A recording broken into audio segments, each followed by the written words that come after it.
Alright, hello guys. I'm going to be reading over dynamic programming section of the CSES handbook.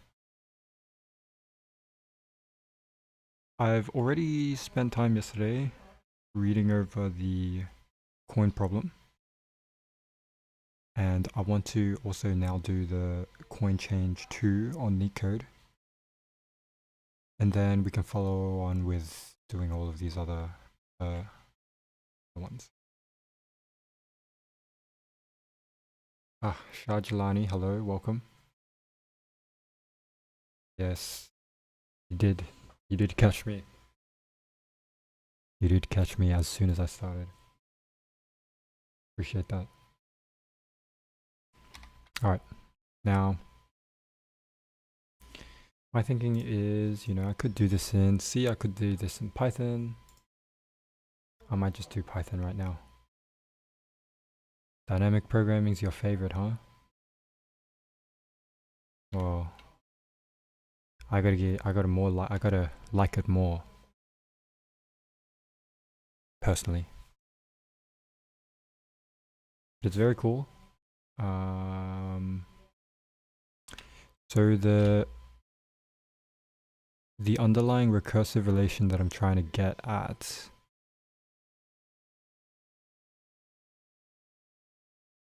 right now is some function. We'll call it solve. Takes x, which is the amount,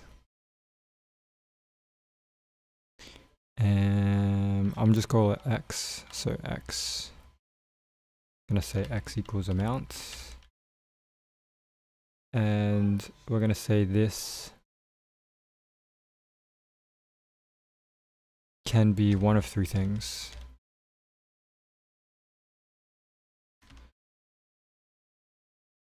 So if x is 0, then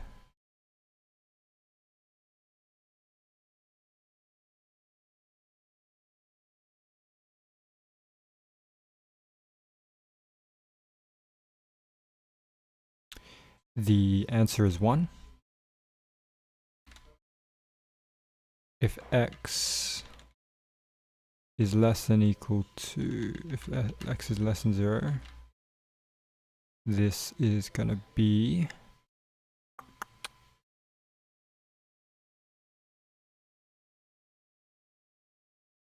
so for the case where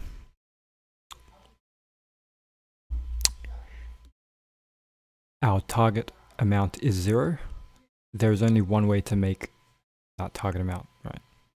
But when it's less than 0, we want to say that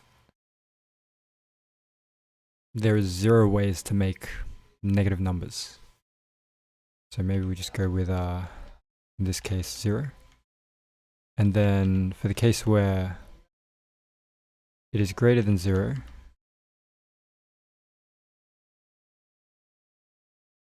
we want to say that this is where our recurrence relation happens. So it's the sum of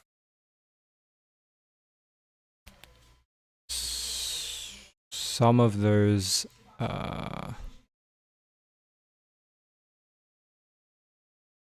values in coins. For every coin in coins, it's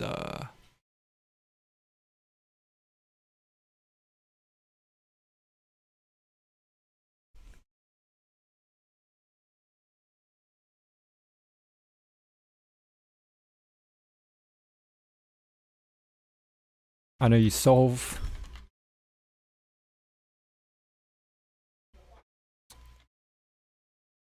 the x minus the coin. For C in coins,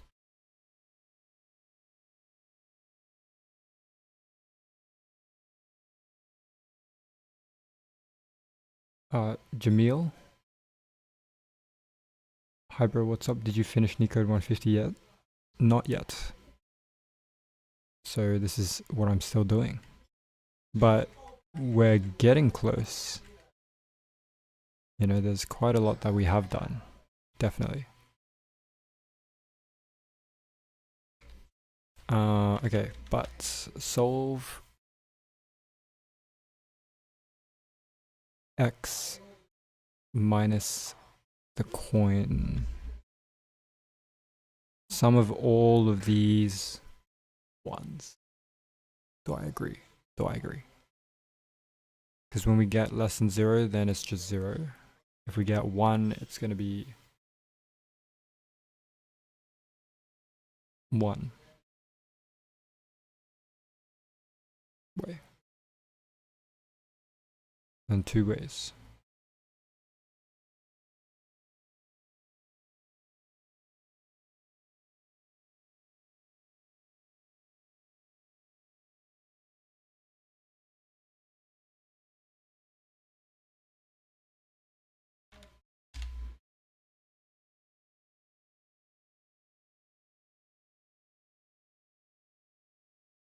By the way, I used to Leetcode with Java 2 years ago, but being off the game since then. Do you think I should go back with Python? No experience with it.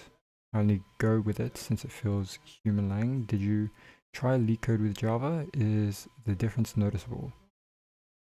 Well, I have never tried Leetcoding with Java. I have only ever tried Leetcoding with Python. So my perspective is biased.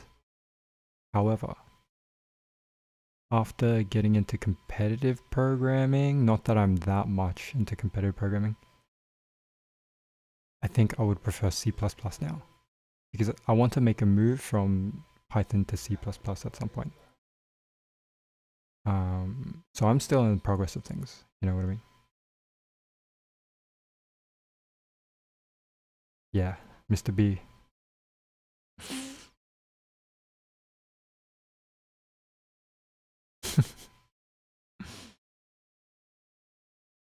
Yeah, but Java is fine. Like, if you want to make the move to Python, why not?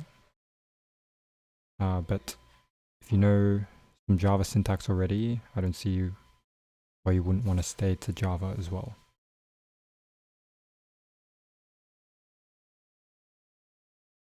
Why is C++ preferred for competitive programming? I think it's just easier and it's more efficient than if you were to program it in Python or Java.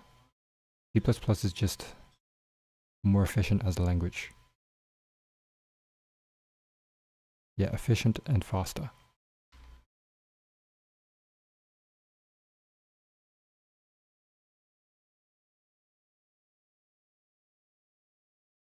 Okay, well, here's the thing. Maybe I should start thinking about how to solve this problem now. Maybe we'll set a DP to be equal to 0 all the time for a given amount plus 1. Because at the end of this, we want to return the DP of the amount, which is only possible when you do this amount plus 1. When we want to iterate through this DP, first we want to iterate through all the possible amounts. So for, I'm going to call this x in amount.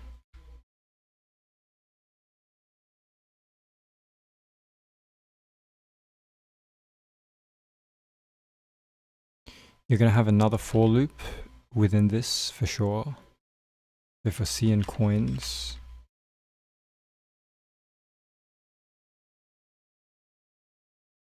for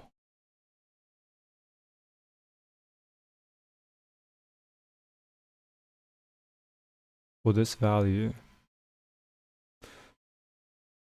might just call this the best of something, starting with the given value x, dp of 0 should equal to 1. So now for range of 1 to amount plus 1.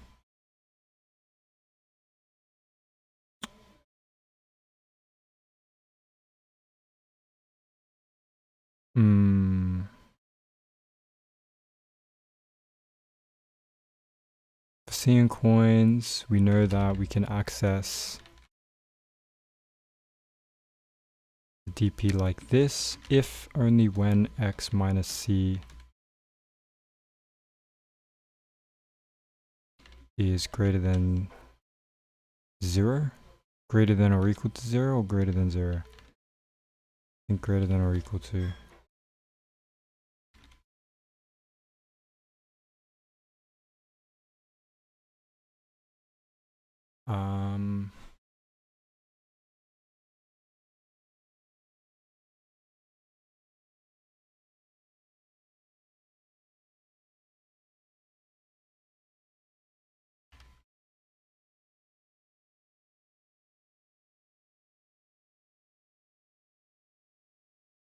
So we need the sum of all of these. Oh man. If it starts at 0, that's fine, I guess, right? So sum. So it's going to be like best plus equal.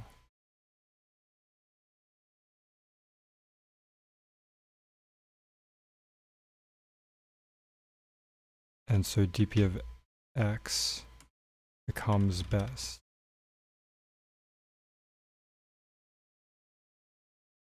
I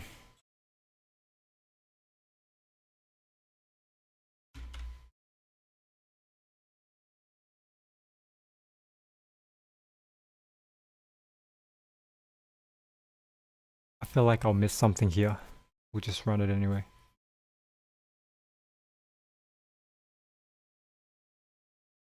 One, two, three. My output to output 7.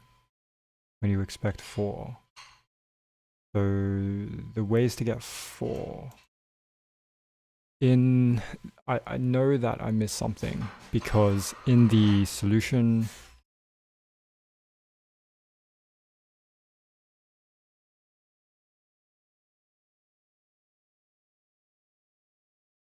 in the count in this, right, in this handbook, it talks about a situation that's not exactly the question from coin change 2. But does that make sense, right? So I got 7 here because what? 1 to get 4, you can get 1 1 1 1. You can get 2 2. You can get 1 1 2 2. You can get 1 2 1. You can get 2 1 1. You can get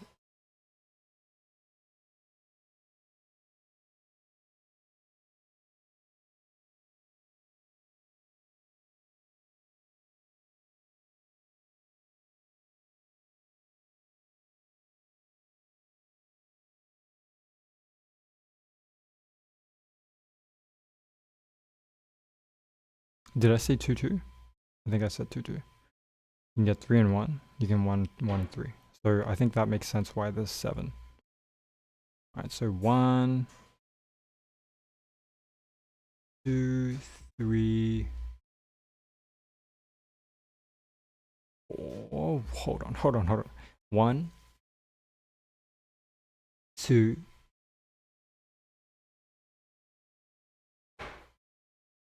3 4 5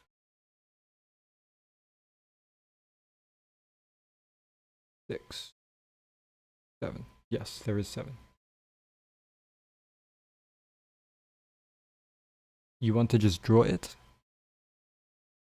I already got it. It's alright. I was just counting the number of possibilities.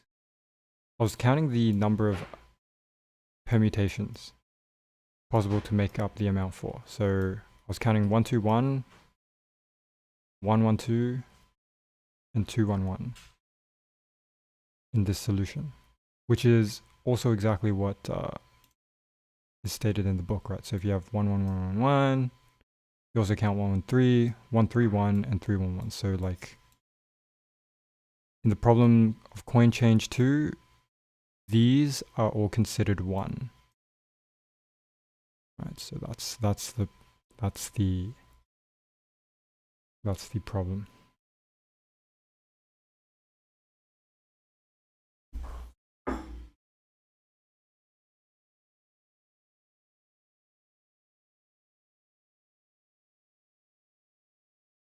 Do I need a set, perhaps?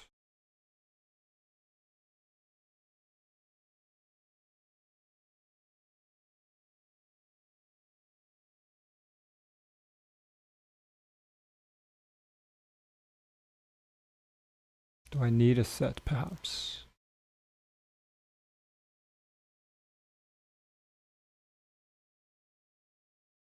So to keep track of those values,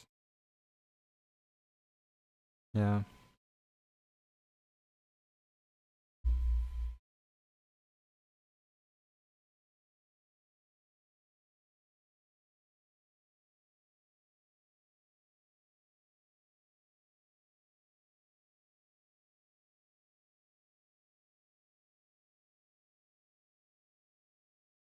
Everything starts with 0.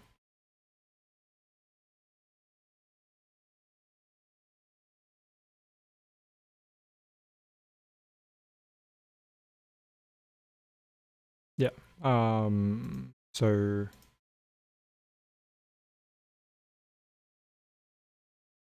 let me have a think. The recurrence relation then would be slightly different, right?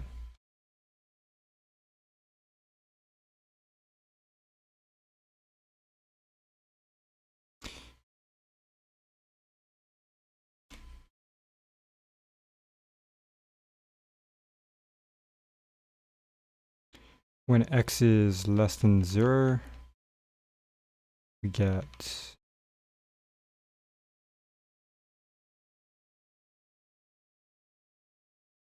then we get 1, then we get 0 if x is equal to 0, then we get 1, and if x is greater than 0, sum for b in coins.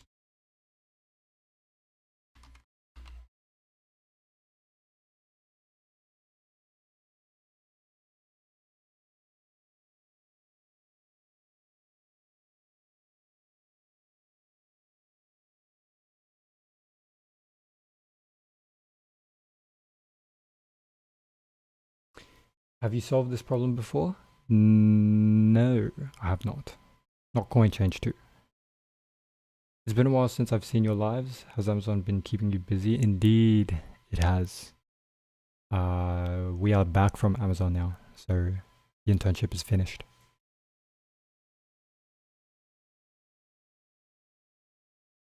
Oh, how many coins used, not how many ways. Yeah, we're looking at how many ways.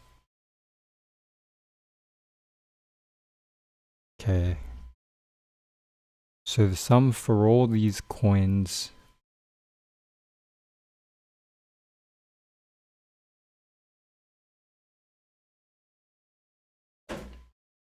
so that was what it was before.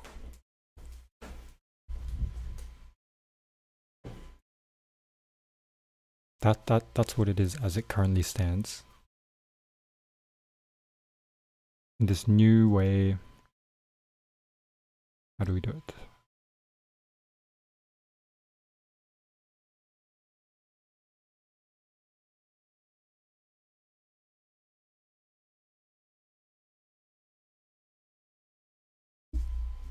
Because this is from here, this function.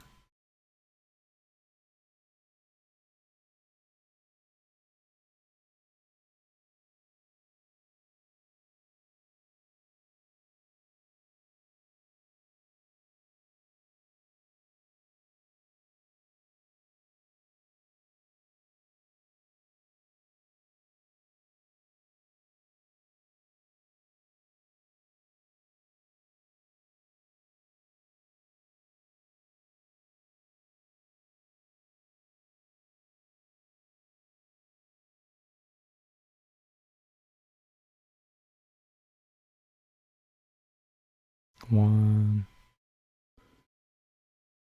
2, 3, or 2.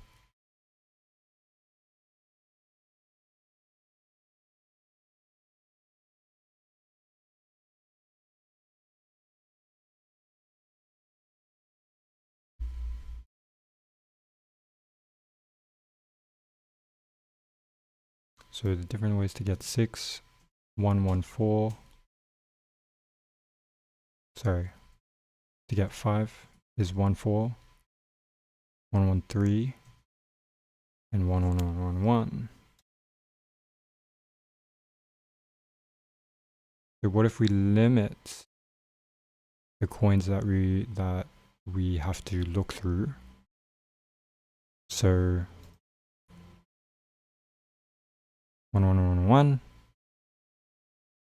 If 3 is involved, then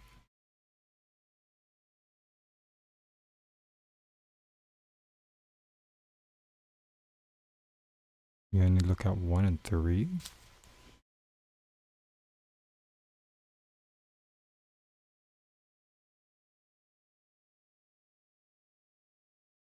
These coins could be in any order.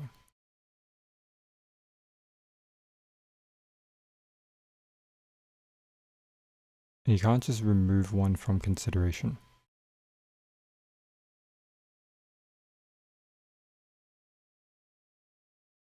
If the sum is equal to 5, alright, well then let's think about it in the DP. We already have a solution for it.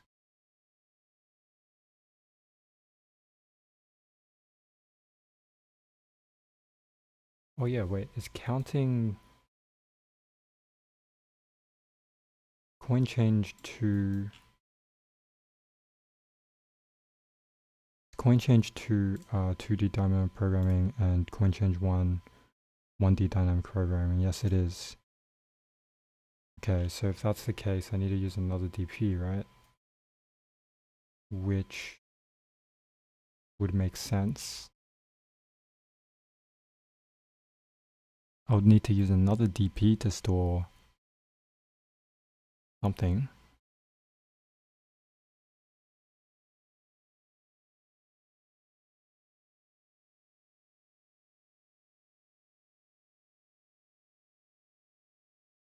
I could use a second DP to store the exact combination that we got. Maybe. Then how would you do that?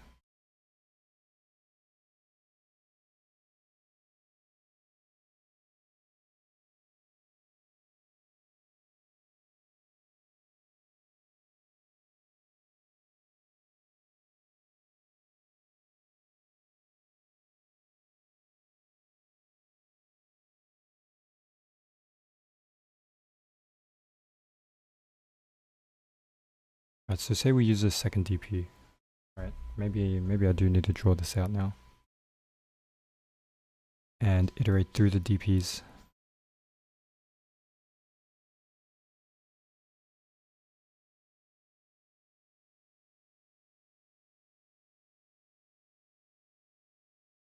Just trying to think.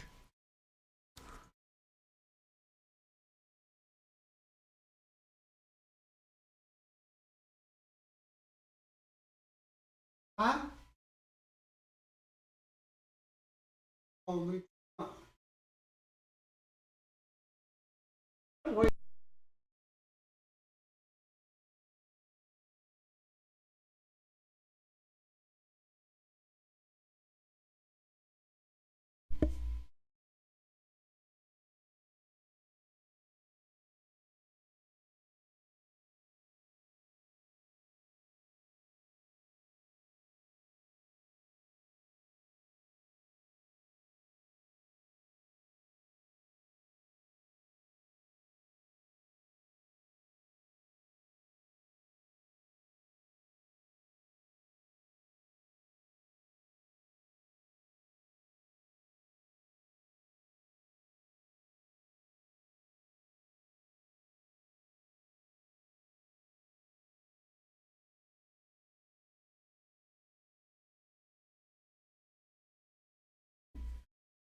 Flat.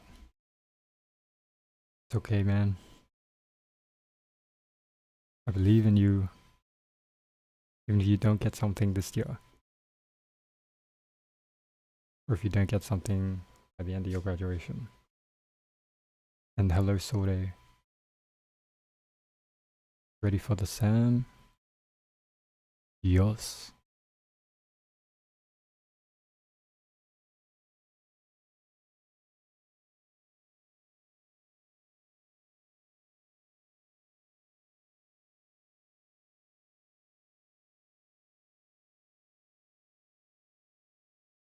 My biggest problem with this question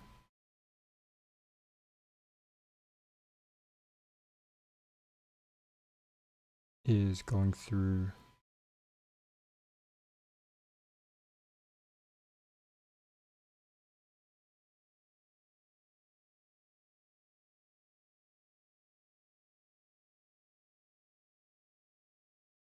an example. You just got to try going through an example.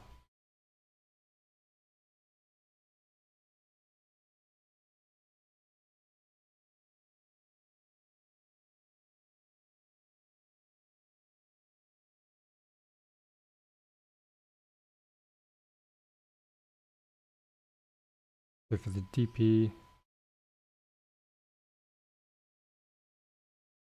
0, 2, 4, we have so the 0, that's just going to be 1. How to get 1? There's only going to be one way. How to get 2?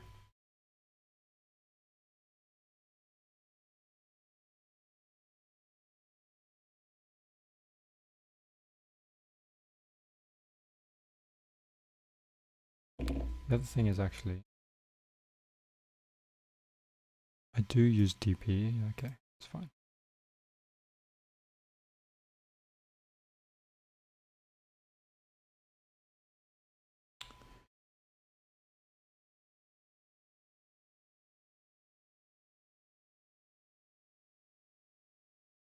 How many ways to get 2? Well, there's only one way to get 2.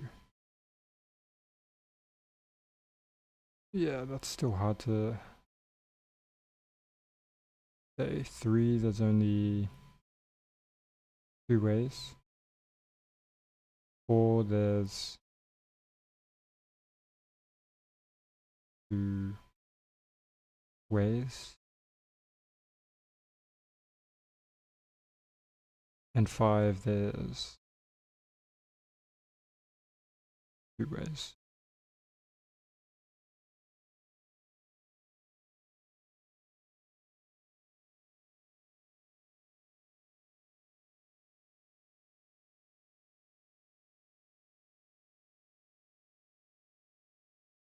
That's the DP that I want.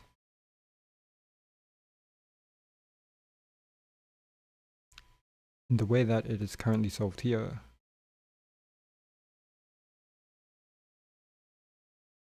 what would we have?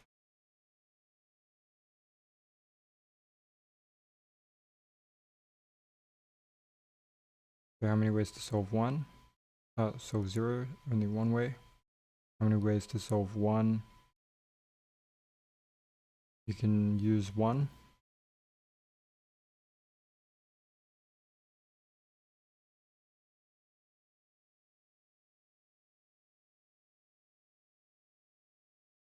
And what is this?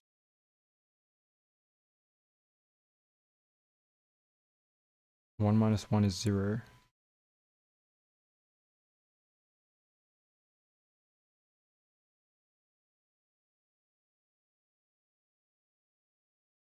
So it's 1 plus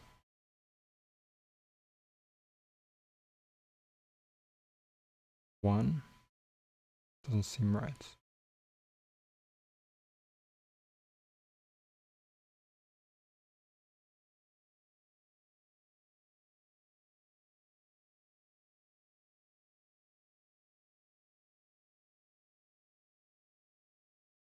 there's only one way to get 0, which is to not include anything. For 1, there's only one way to get 1. Okay, let's solve 1. Solve of 1 minus 1. Plus solve of 1 minus 3. Plus solve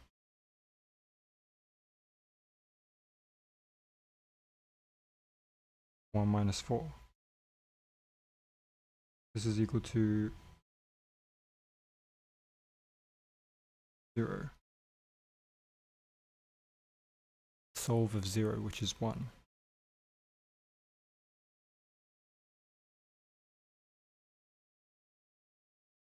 Plus 0 plus 0.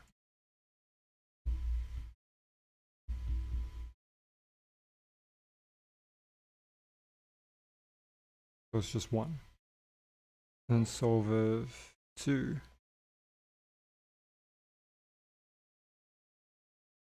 2 minus 1. 2 minus 3. 2 minus 4. We know these two get cancelled out. Get solve of 1. Solve of 1 was just 1. The 2 is also 1.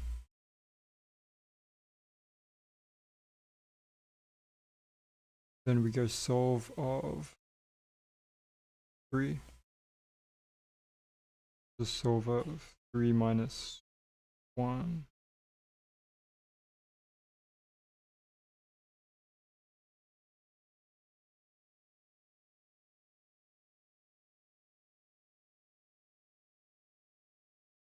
Three minus 4 is just -1, so it's 0 anyway.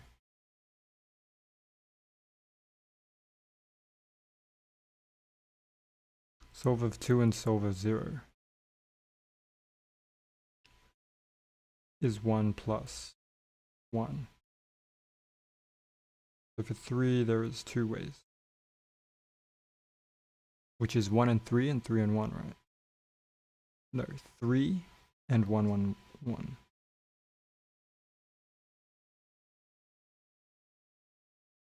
Yep. And then solve of 4 is solve of 3 plus solve of 1 plus solve of 0. The 3 is 2 plus solve of 1 plus 0, which is 1. So there's 4 here. It's for 4. Because you can have 4, you can have 1, 1, 1, 1. You can have 1 and 3. And you could have 3 and 1.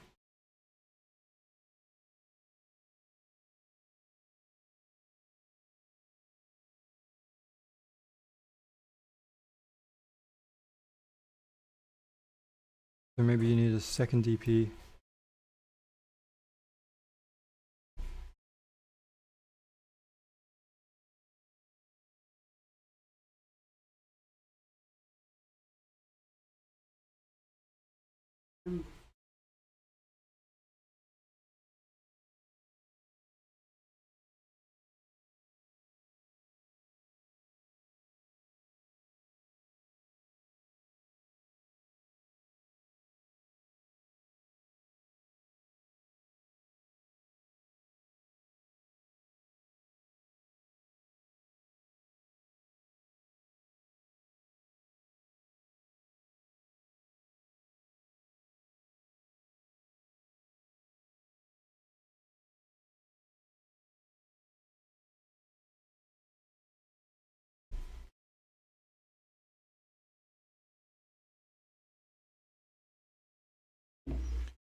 We know that ain't right.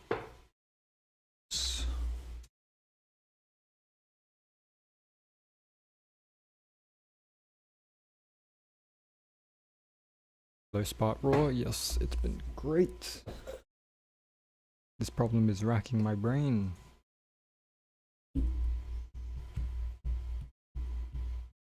I know I need a second DP.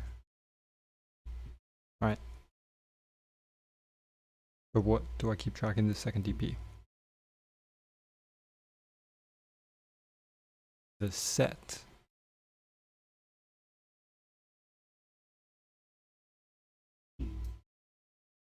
So if we've already seen this combo,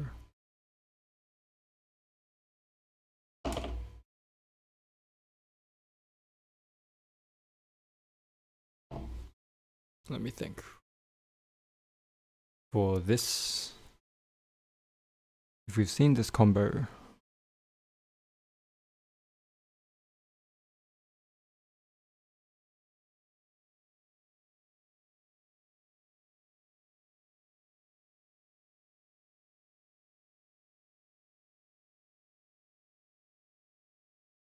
for this amount, if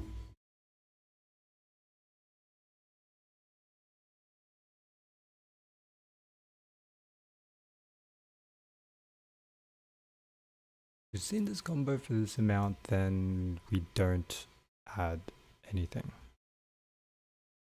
Cool. But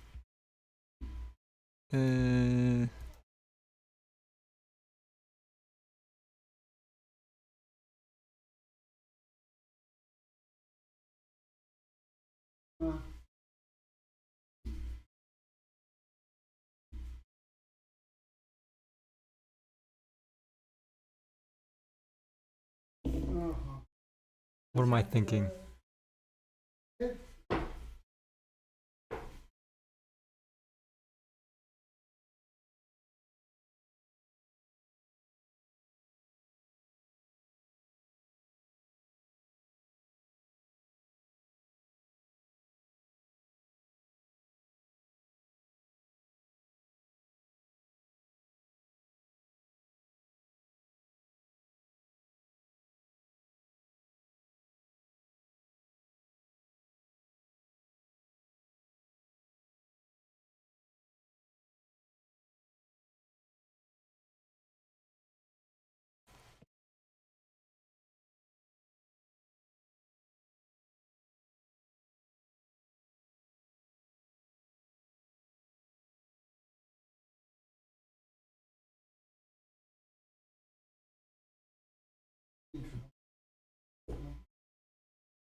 If that combination is seen,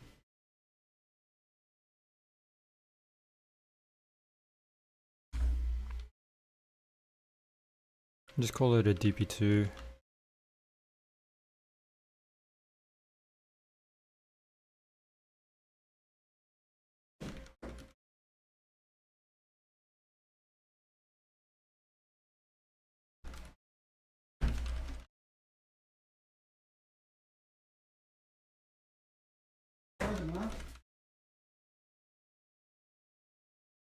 Oh.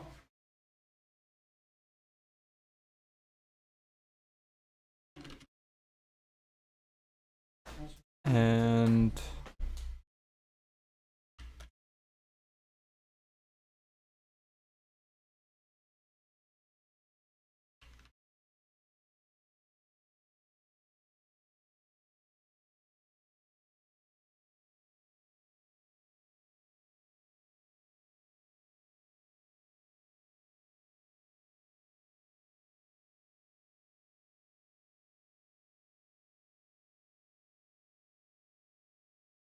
oh, is equal to set, but you don't have that set stored anywhere.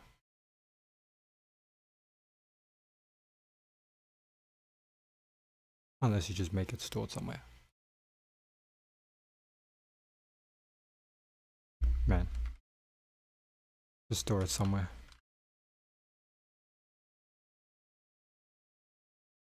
Topple, and just do this for now. I think that's the way. Okay, so before I actually write more of the code, actually, this is what I'm thinking, right? You just keep 2 extra DPs, one for the final, the combination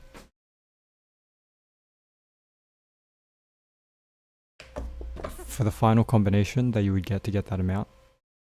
And the DP3 would be the combination currently before you get that amount during that DP. But I feel like that's not right either. That's what I think. And maybe I'll look at the solution before just writing the code. I think that's better.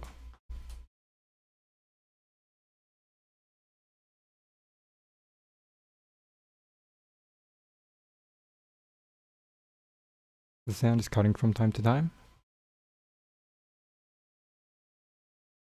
Maybe. I did put like a noise gate on my input mic. I just gotta speak louder maybe.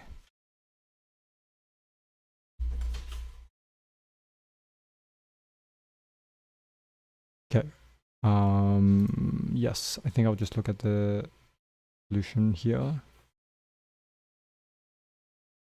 Coin change 2 is a hard problem? No.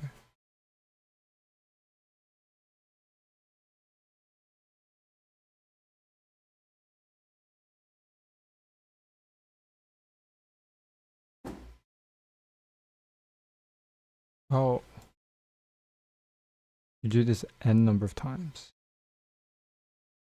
Okay, I would not have... Wait, never mind, you don't need to. Never mind, you don't need to. Okay, regardless, I need to understand why. Hey everyone, welcome back, and let's write some more neat code today. So today, I'm gonna get headphones real quick. 1 second.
Let's solve the problem coin change 2. We already solved the first one, and I'll link that somewhere on the top right of the screen or somewhere in the description if you want to watch that video. You don't have to solve it before solving this problem, but it'll probably be easier to solve this problem if you do. So similarly, we're given a list of coins, each representing a different amount, right? A different denomination. And we're given a second parameter, an integer amount, and this is the amount that we want to sum up to. It's a total amount of money that we want to sum up to given these coins. And specifically, we want to know with these coins and this particular amount, how many different combinations are there that we can sum up to this amount.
James Scott. Method they trying to add a project to a server. Depends on what project.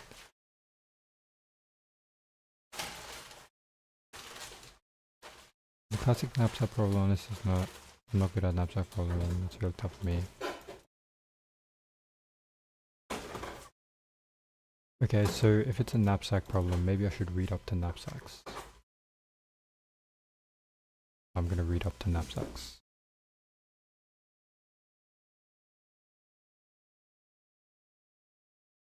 Yeah, we're gonna read up to knapsacks. Okay, so longest increasing subsequence then is a question here, I think. Control F.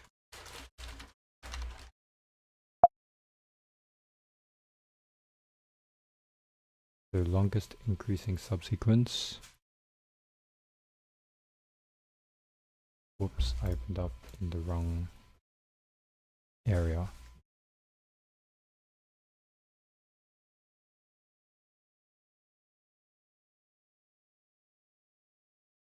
So our first problem is to find the longest increasing subsequence in an array of n elements.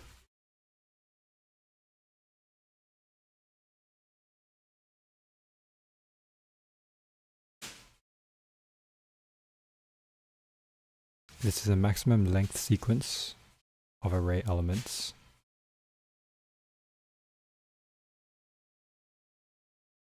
That goes from left to right. And each element in the sequence is larger than the previous elements.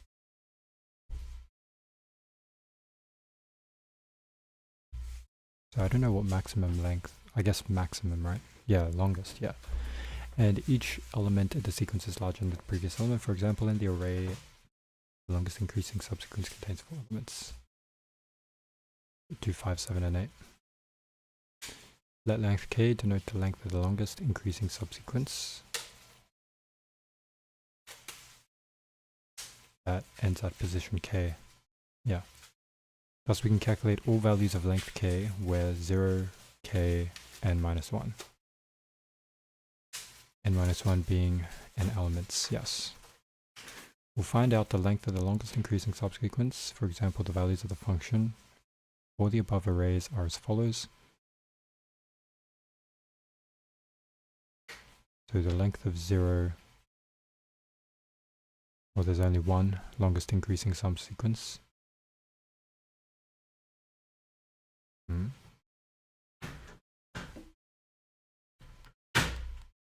Is that right? So length of 0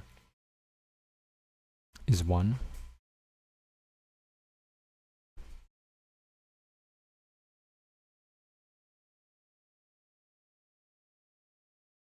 Right, 6 itself.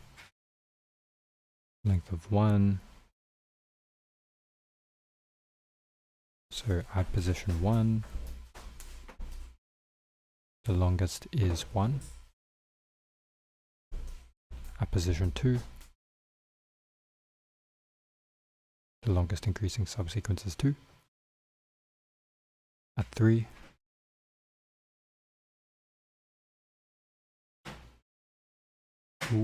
at 3 it is 1.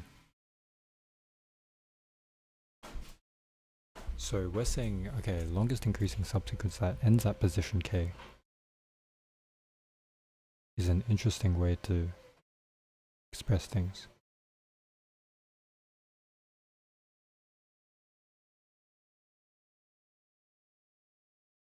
Yeah, so in that case it's 1.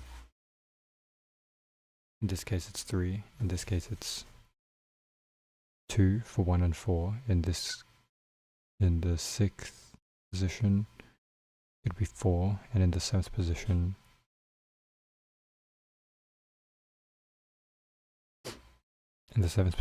it would be 1. Ooh.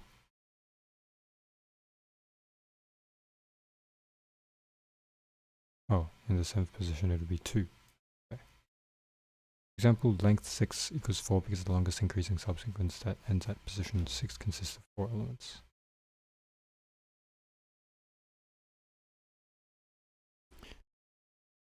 Okay, to calculate a value of length k, you should find a position I that is less than k, which array I is less than array k.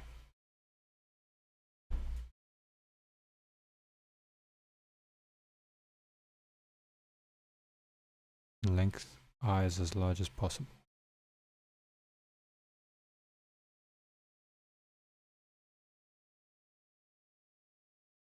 So the value at I is less than the value at k, and length I is as large as possible. Then we know that the length k is just length I plus 1, yes.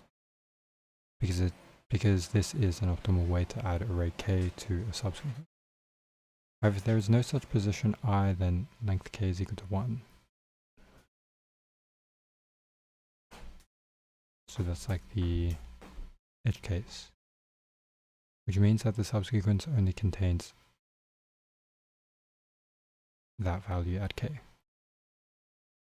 Since all values of the function can be calculated from its smaller values, we can use dynamic programming. In the following code, the values of the functions will be sorted in an array length.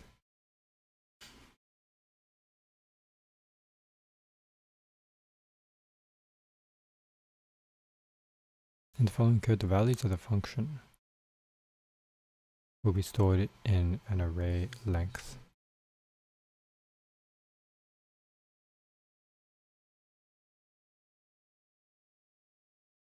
So for we say that length of k is equal to 1. That's the base case. And for every I that is less than k,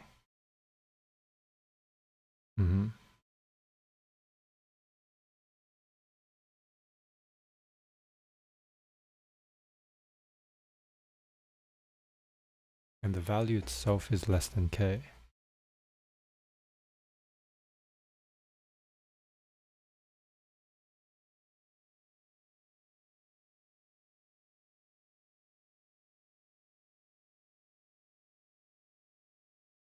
yeah, consists of 2 nested loops.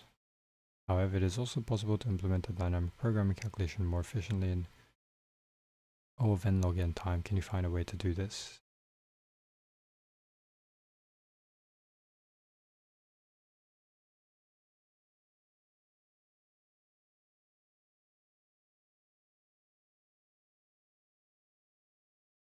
Can I?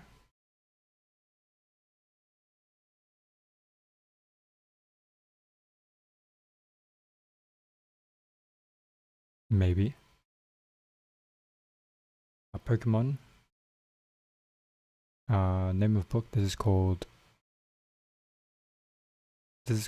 Competitive Programmer's Handbook. James Scott tried to connect Node.js Express to a database on Flask. Okay. I see. Look, man, you'll have to go through these problems, you know? What it means to be a dev. Now, can I find a way to do this in n log n time? My thinking is that you sort the array and then you step backwards. So you sort the array by the actual value and keep it. And for every value in the sorted array, there's also a reference to the position at which that value came from. And because you know that the position has to be less than your k, and you know that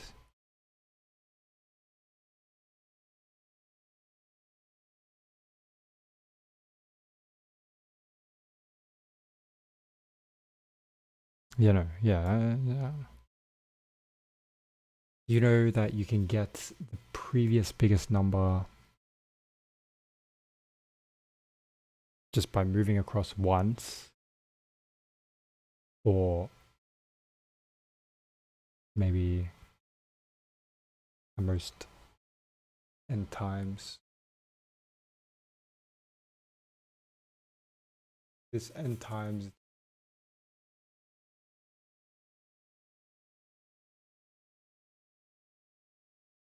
be combated, counted by something else.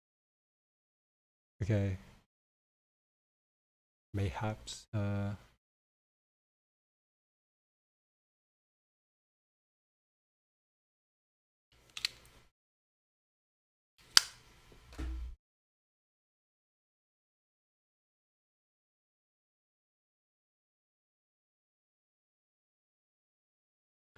on this scenario, I guess it's hard to also think about how to draw these things.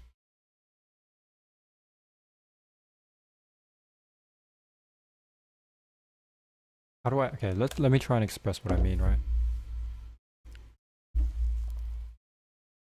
Given an array, you can pre-sort everything. And then when you need to find a value, you can just look at what's on the left of that value. And if it's just the same value, you keep on looking left until you find a smaller value, strictly smaller value. So you look to the left to find the strictly smaller value, which is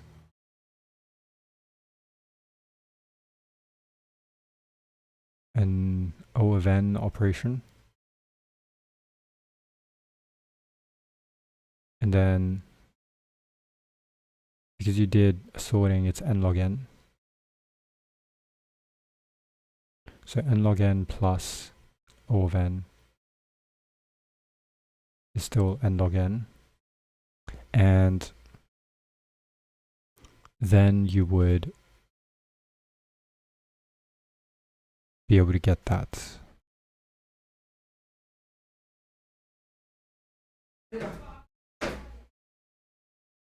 You would be able to get that value and check whether it's less than the given value. And then you can proceed with the rest. I think. Something like that. Okay, paths in a grid.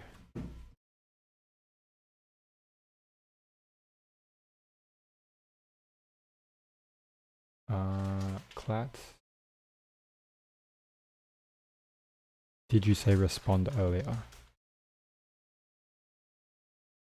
Did I say response earlier? I'm guessing.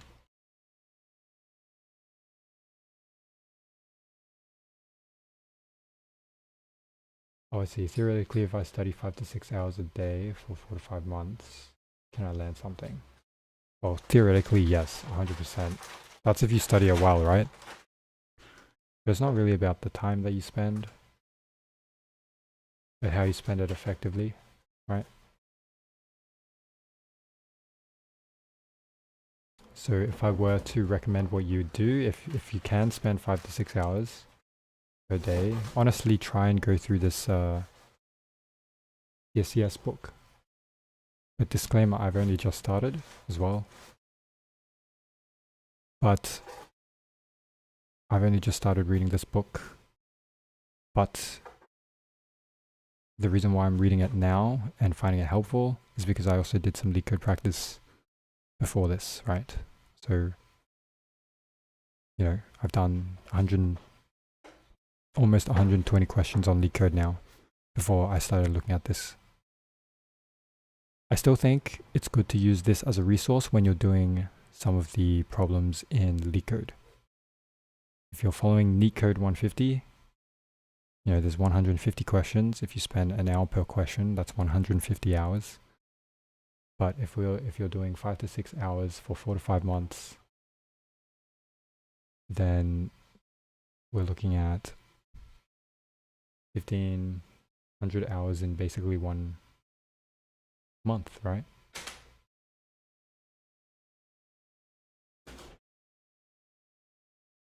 No. Yes. 1,500 hours in basically 1 month. That's if you do 5 hours of study for 1 month. You can get through Leetcode 150, an hour per question. And look, I haven't even finished Leetcode 150, right?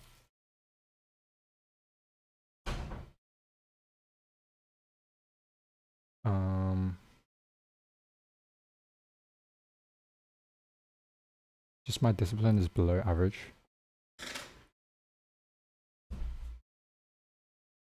Maybe if your discipline is below average, I would recommend trying to change up your environment. You know, maybe go to a library, perhaps. But what is that book for? This is for learning competitive programming, but is also very useful for learning data structures and algorithms and Leetcode. By the way, how's your internship? I won't disclose just yet, but all you need to know is it was good.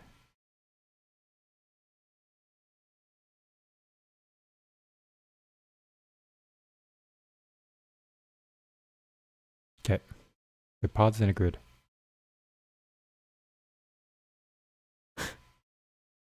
Yeah, you know it. Okay, so paths in a grid. Our next problem is to find a path from the upper left corner to the lower right.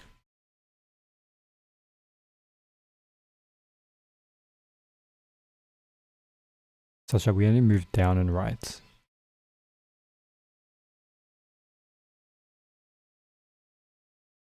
Each square contains a positive integer, and the path should be constructed so that the sum of the values along the path is as large as possible.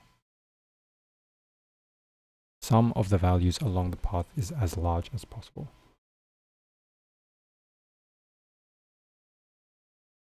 The following picture shows an optimal path in the grid, which makes sense.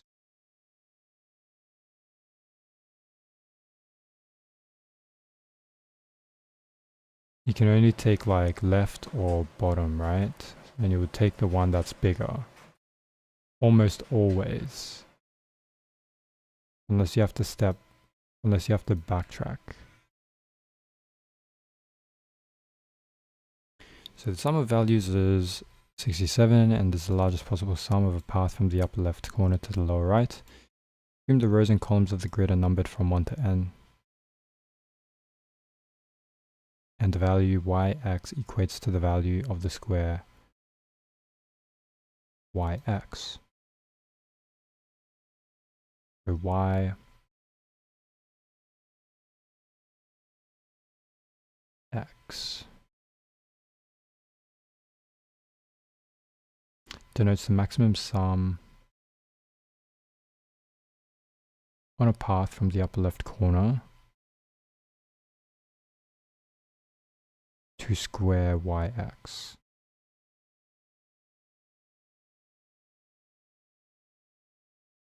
Right, now sum nn tells us the maximum sum from the upper left corner to the lower right corner. From the example in the grid above, sum 55 is equal to 67.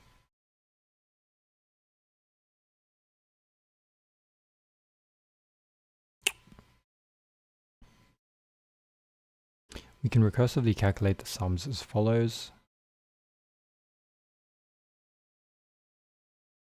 which is the sum of yx is equal to the max sum of yx minus 1, sum of y minus 1x. So the max of either of the two plus the value of the current number. So whichever is larger, you take. Makes sense? So the recursive formula is based on the observation that a path that ends at square yx can come either from square this or this. Yeah, that's the recursive formula. Thus we select the direction that maximizes the sum. We assume that sum of yx is equal to 0 if y is equal to 0 and x is equal to 0.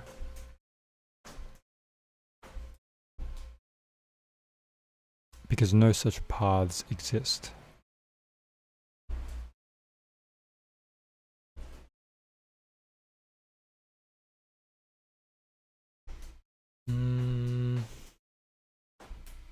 No such paths exist.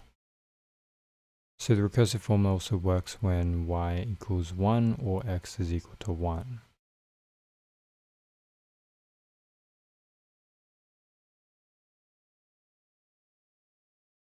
Since the function sum has two parameters, the dynamic programming array also has two dimensions. For example, we can use an array sum nn and calculate the sums as follows.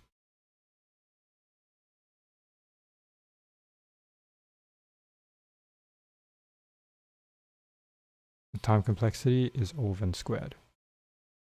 Alright, that's cool. And then now knapsack problems. The term knapsack refers to the problems where a set of objects is given and the subsets with some properties have to be found.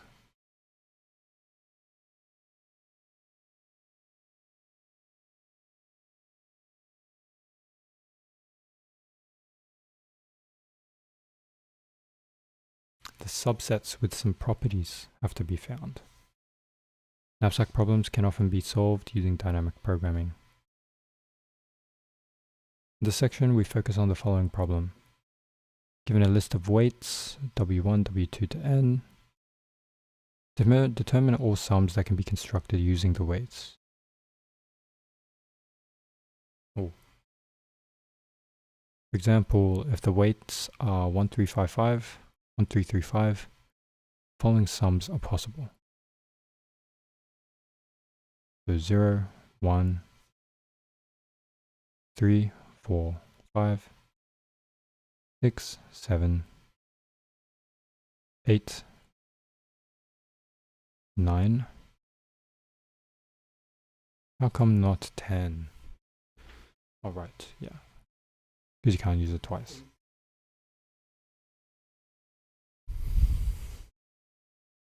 $11 and 12. In this case, all sums between 0 and 12 are possible except 2 and 10. For example, the sum 7 is possible because we can select the weight 1 through 3. To solve the problem, we can focus on subproblems where we only use the first k weights to construct sums.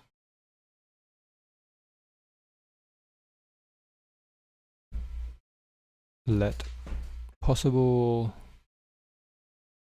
xk equals to true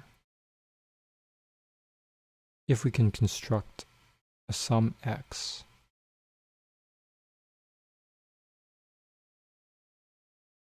using the first k weights, and otherwise possible xk is equal to false. Value of the function can be recursively calculated as follows.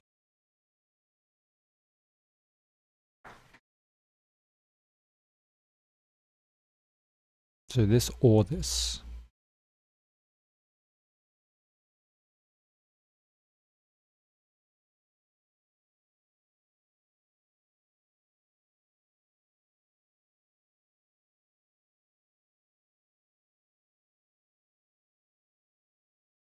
Let possible if we can construct a sum using the first k weights.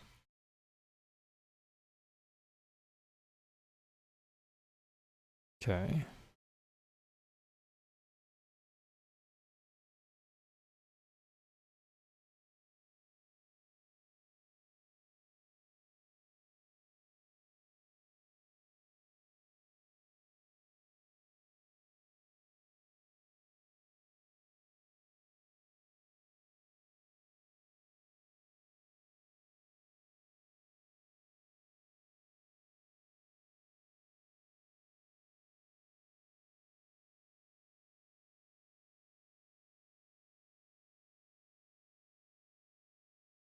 So the formula is based on the fact that we can either use or not use the weight k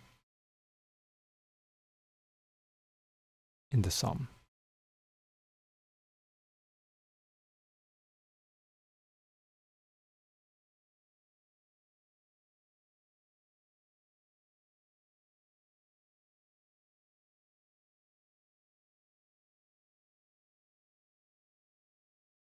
If we use weight k, the remaining task is to form the sum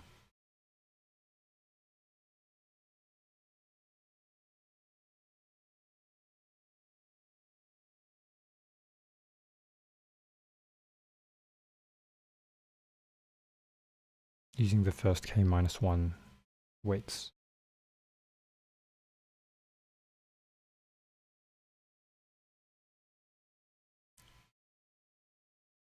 And if we don't use weight k, the remaining task is to form the sum x using the first k weights.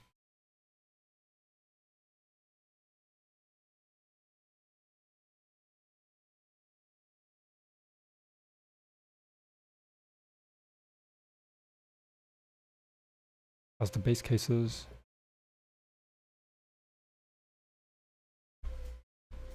If x is equal to 0, then it's true.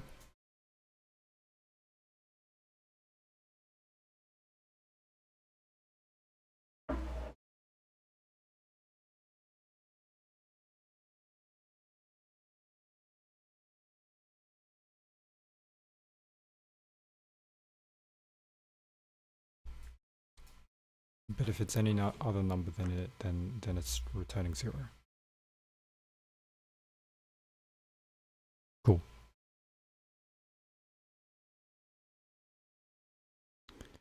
Because if no weights are used, you can only form the sum 0. The following table shows all the values of the function for the weights 1, 3, 3, 5. The symbol x indicates the true values.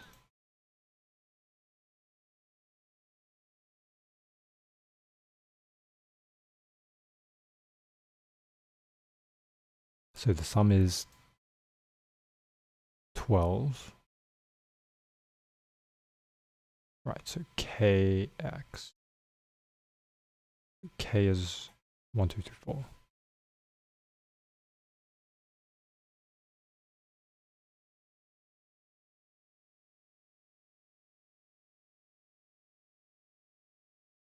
Okay.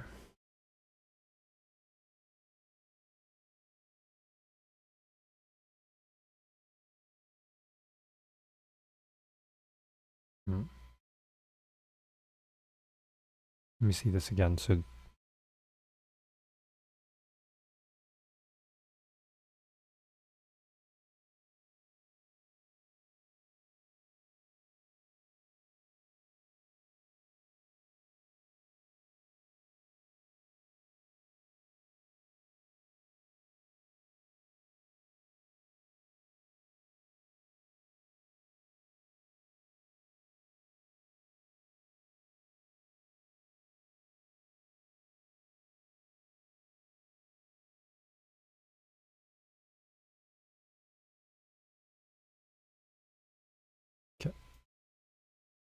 subproblems.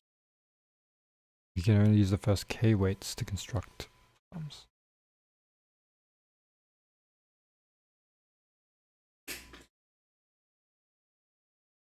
Sum x using the first k weights.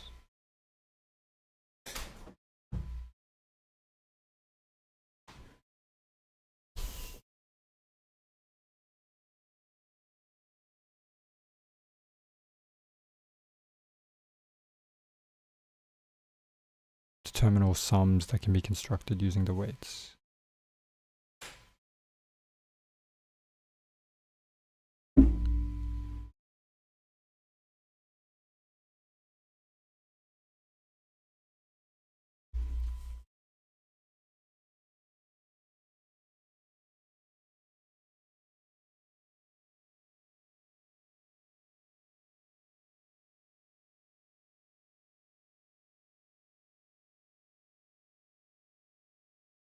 We'll use the first 4.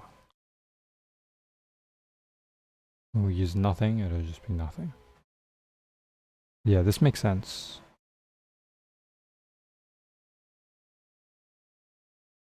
After calculating those values,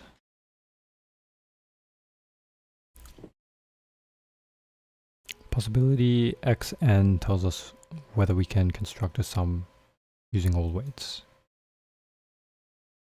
Let W denote the total sum of the weights.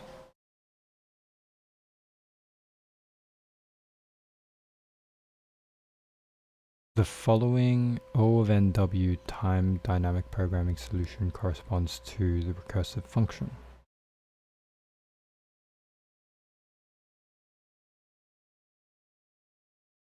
So the total sum of the weights is 12.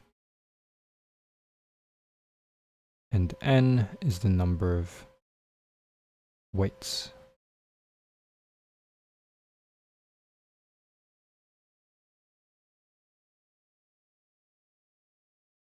So then, solving this,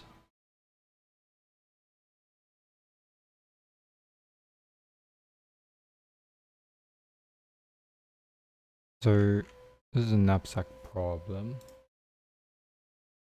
Not of code change. Not of coin change, but of longest increasing subsequence? No.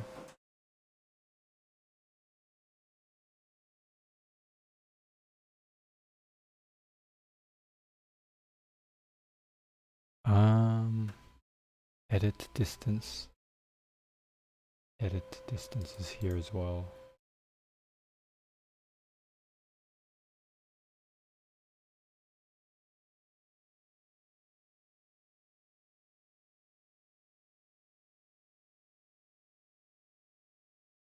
Paths in a grid.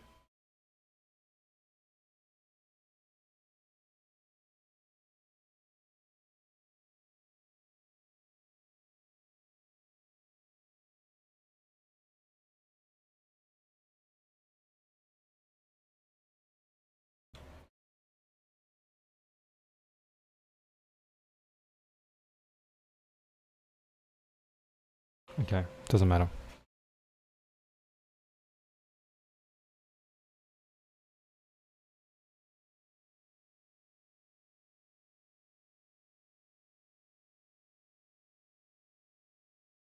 Okay, this idea of the knapsack could be useful now.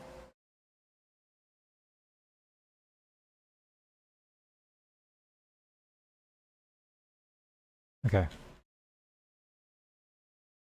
I'm gonna try use knapsack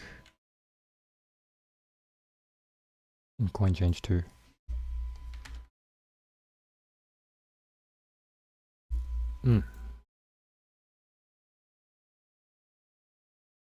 Hello Lucas M. Been great. Finished up my Amazon internship.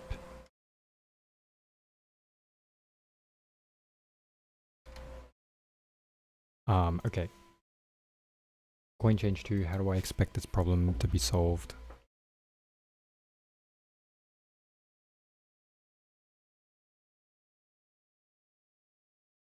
I just need a whiteboard. A temporary whiteboard.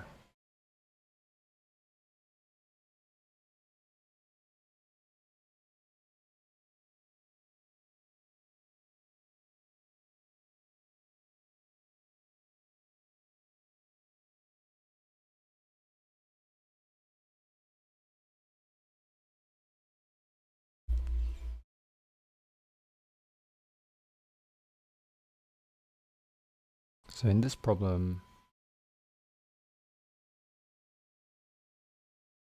what do we have?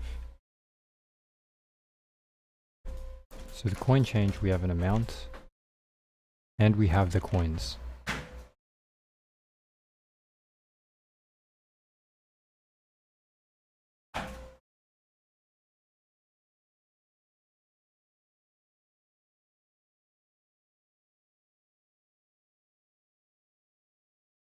How many different ways can we reach the amount?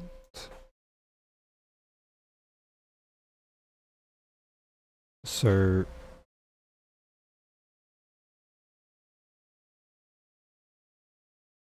how many ways can we reach the different amount? We need some k, we need some n.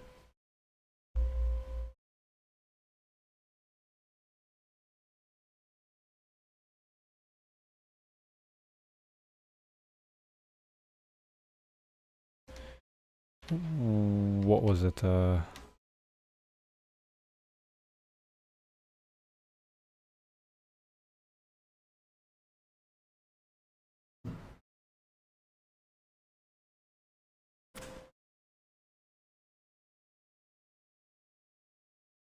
They called it x.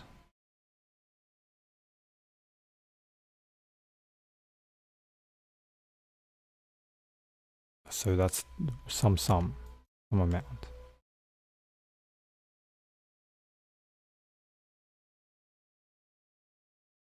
Pokemon, can you share this PDF or is it paid? It is free. You just search it up online. It's called Competitive Programmers Handbook. How was the internship? Did you enjoy it? Yes, it was great. And it was great. But I can't say much else than that for now.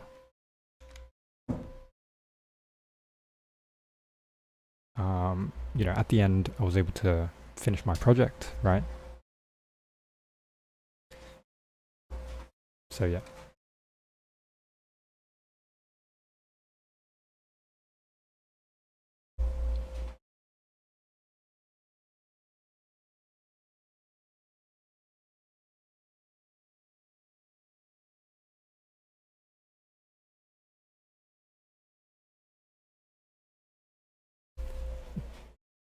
What are the different amounts that we're considering?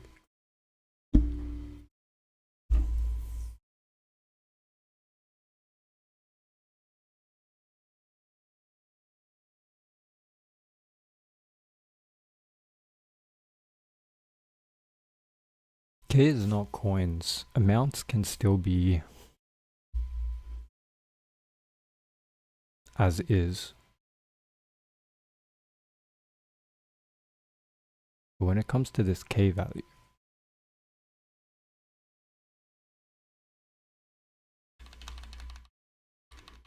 fuck.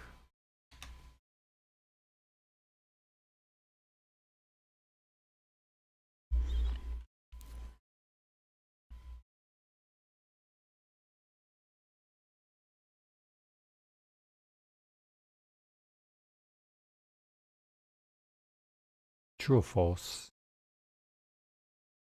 In this case,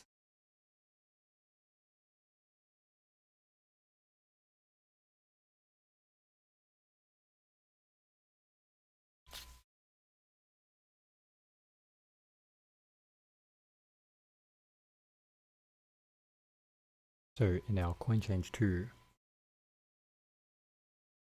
you've given coins, turn the number of distinct combinations that total up to amount.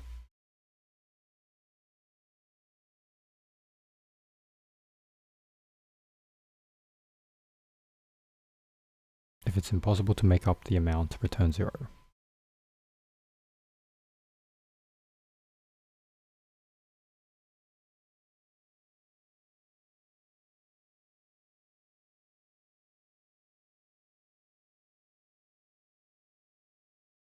Oh, I found it, by the way. Thank you. How is this book?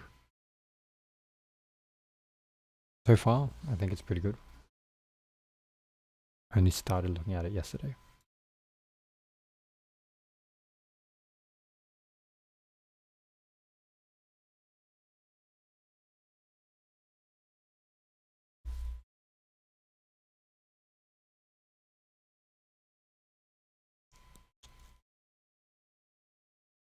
Oh yeah.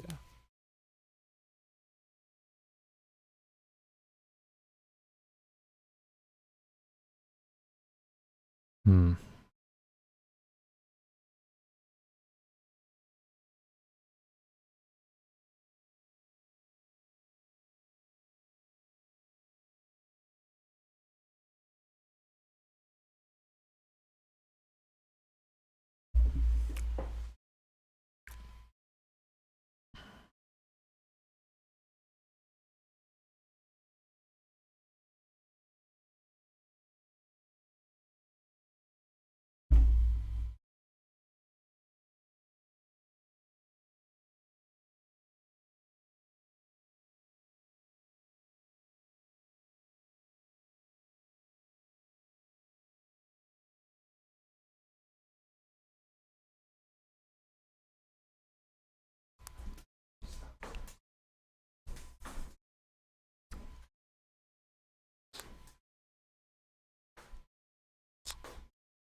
So knapsack is what? The term knapsack refers to forms where a set of objects is given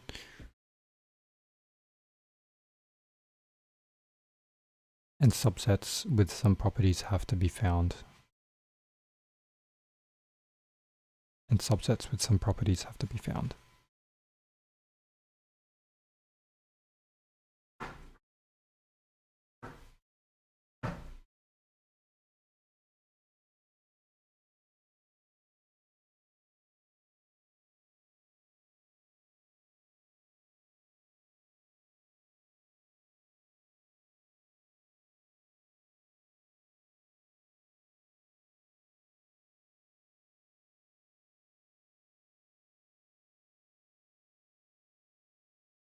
Yeah, okay. Well, I kind of understand. Maybe the knapsack in coin change 2 is... Maybe the K is meant to be the combinations.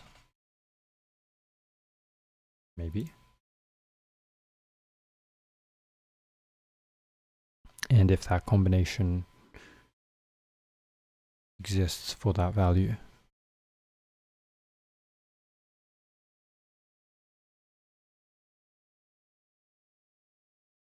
if it does, then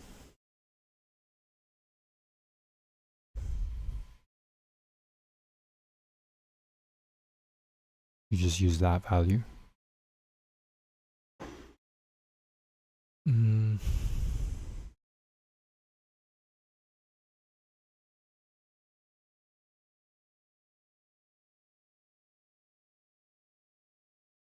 And add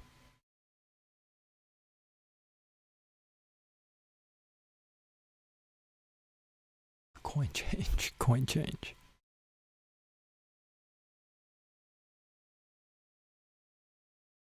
Add something. All right, let's have a look. Solution. Hey everyone, welcome back, and let's write some more Neatcode today. So today let's solve the problem coin change 2. We already solved the first one, and I'll link that somewhere on the top right of the screen or somewhere in the description if you want to watch that video. You don't have to solve it before solving this problem, but it'll probably be easier to solve this problem if you do. So similarly, we're given a list of coins, each representing a different amount, right? A different denomination. And we're given a second parameter, an integer amount, and this is the amount that we want to sum up to, m to the power of n. That can be reduced to m times the exponential solution. We can use memoization on that decision tree to actually get the time complexity to be big O. Assume that we have an infinite number of each type of coin, so that kind of hints to you that this is an unbounded knapsack problem, which I talk about that. So similarly, we're given a list of coins, each representing a different amount, right? A different denomination. And we're given a second parameter, an integer amount, and this is the amount that we want to sum up to. It's a total amount of money that we want to sum up to given these coins. And specifically, we want to know with these coins and this particular amount, how many different combinations are there that we can sum up to this amount. Of course, if we can't ever sum up to that amount, we can just return 0.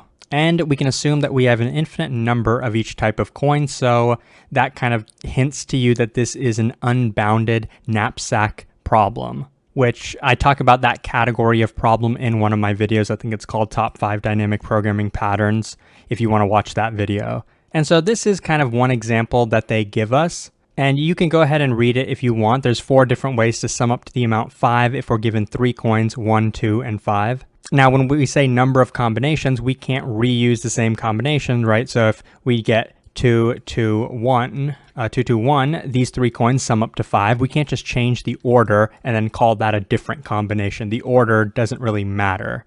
So now let's kind of get into the explanation. Let's talk about the brute force explanation, which is going to be exponential with c to the power of n, where c is, let's say, the number of coins that we have, and n is the total amount that we want to sum up to.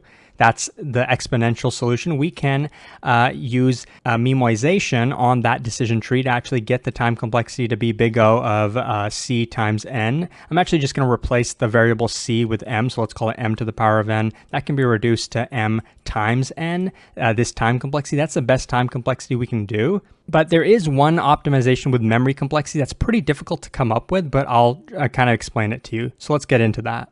So same example, we're trying to get the amount 5 with these 3 coins. Let's just think about the brute force. So initially we have a sum of 0, right? We'll put that in a node. and we have decisions we can make, right? We're just gonna make 3 decisions, right? We could either choose a coin of 1, that would give our sum to be 1. We could either choose a coin of 2, that would give our sum to be 2. We could choose another coin to be 5. That would put our sum to be 5, right? And then we can continue this approach. The only thing is, how do we guarantee that we don't have duplicates? Right? Because if I go down this path and I choose another 2 and then I choose another 2, right? Here we have a 1, 2, 2. That gives us a sum of 5, so that gives us the amount that we wanted. Here we could do the same thing, couldn't we? We could get a 1 and then we could get a 2. This is the same combination of coins, just a different order, right? We don't want to get into this case, so how can we guarantee with this decision tree that we won't ever get something like that? Well, how about every time we make a decision, right? We made 3 decisions in this case. We put some rules on that decision. How about when we go down this path, we are allowed to choose, we chose a 1, right? We chose the coin 1, and we're allowed to choose any coin that we want, right? Down this path, we can continue to choose a 1, we can choose a 2, we can choose a 5 if we want. But we want to make sure that this never gets any duplicates as this one. So how can we guarantee that? How about this path can never choose a 1? How about we just don't let us choose 1s anymore down this path to make sure that we never have duplicates on the other side of the decision tree? Right? We're free to choose any 2s and any 5s that we want, but we just can't choose 1s. Hopefully it makes sense why that guarantees that we won't have duplicates, right? Because this path has at least 1, 1, right? And this path will never have any 1. So obviously, both of these paths will never have the same combination. I hope that makes sense. And similarly over here, when we choose a 5, we're gonna say that, okay, we're not allowed to choose anything except 5s, right? We can't choose 1s or 2s. That'll guarantee that these 2 are not the same, right? Because we have a 2 here and we'll never have any 2s down this path. So they'll never be the same. So that's the main idea of how I'm gonna eliminate duplicates.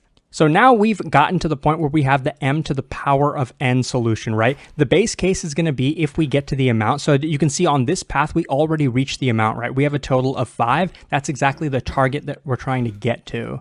Now, let's say we chose a 5 over here, right? We chose a coin of 5. That would put our total at 7. If we go over the total amount, then we're going to stop, right? Then we're just going to return 0 and then stop going down that decision. So those are the main base cases. And by the way, how are we going to implement that idea of if we chose a 1 or chose a 2, we're not allowed to choose any other certain coins, right? We're going to be maintaining a pointer. Let's call it I. It's going to point at some index of coins, right? So if we chose a coin of 1, then our index is going to be here, right, at the coin 1.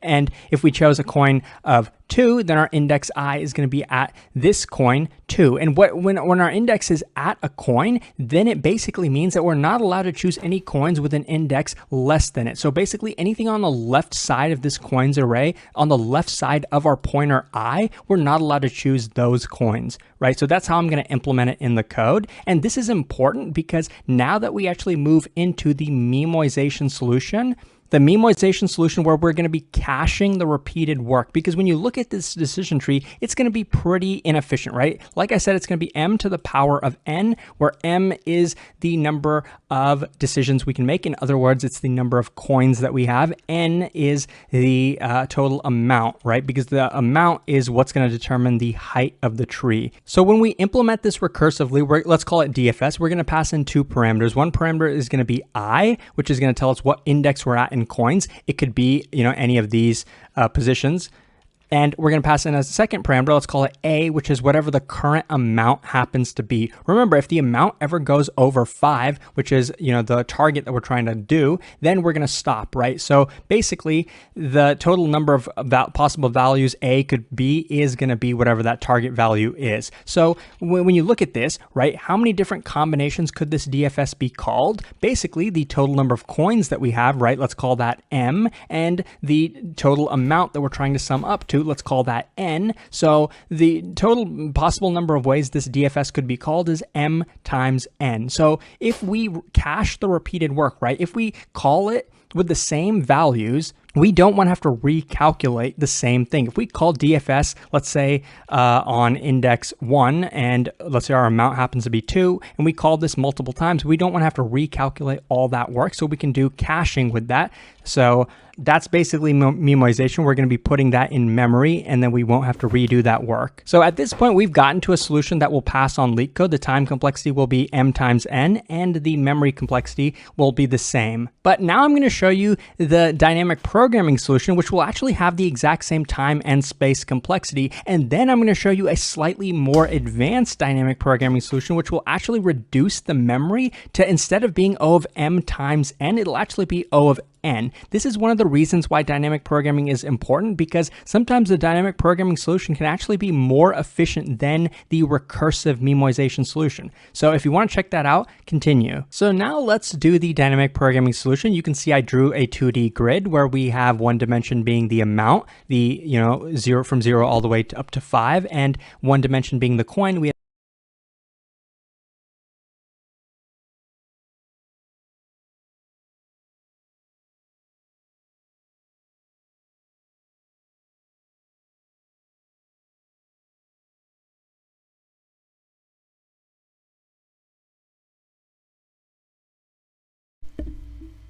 get 3 different coins, 1, 2, 3. And we know the base case is if the amount is 0, right? And what value are we going to put in here when the amount is 0? How many different combinations is it that we can sum up to 0? Well, the base case is, let's just put it as 1, right? Because that's what's going to make the math work out, and it kind of makes sense, right? How many ways can you sum up to 0? Just 1, right? Regardless of which coin we start at. So what does this position mean? It means that if we could only choose from this single coin 5, how many different ways could we sum up to 0? It's going to be 1 different way, right? And this position is going to mean if we had 2 coins available to us, 2 and 5, how many ways could we sum up to the amount 0? It's going to be 1, right? And so on and so on. For an arbitrary position like this, the question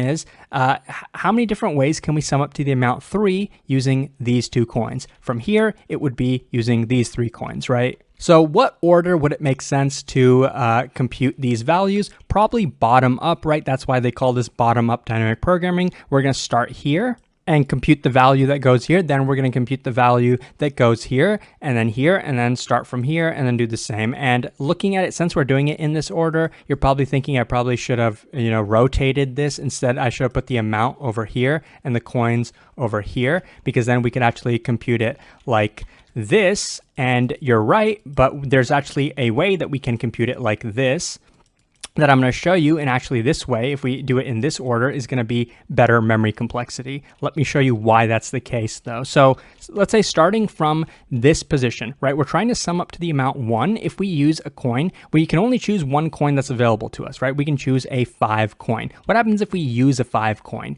Then our amount that we're trying to sum up to is going to be 1 minus 5, right? That's going to put us at -4.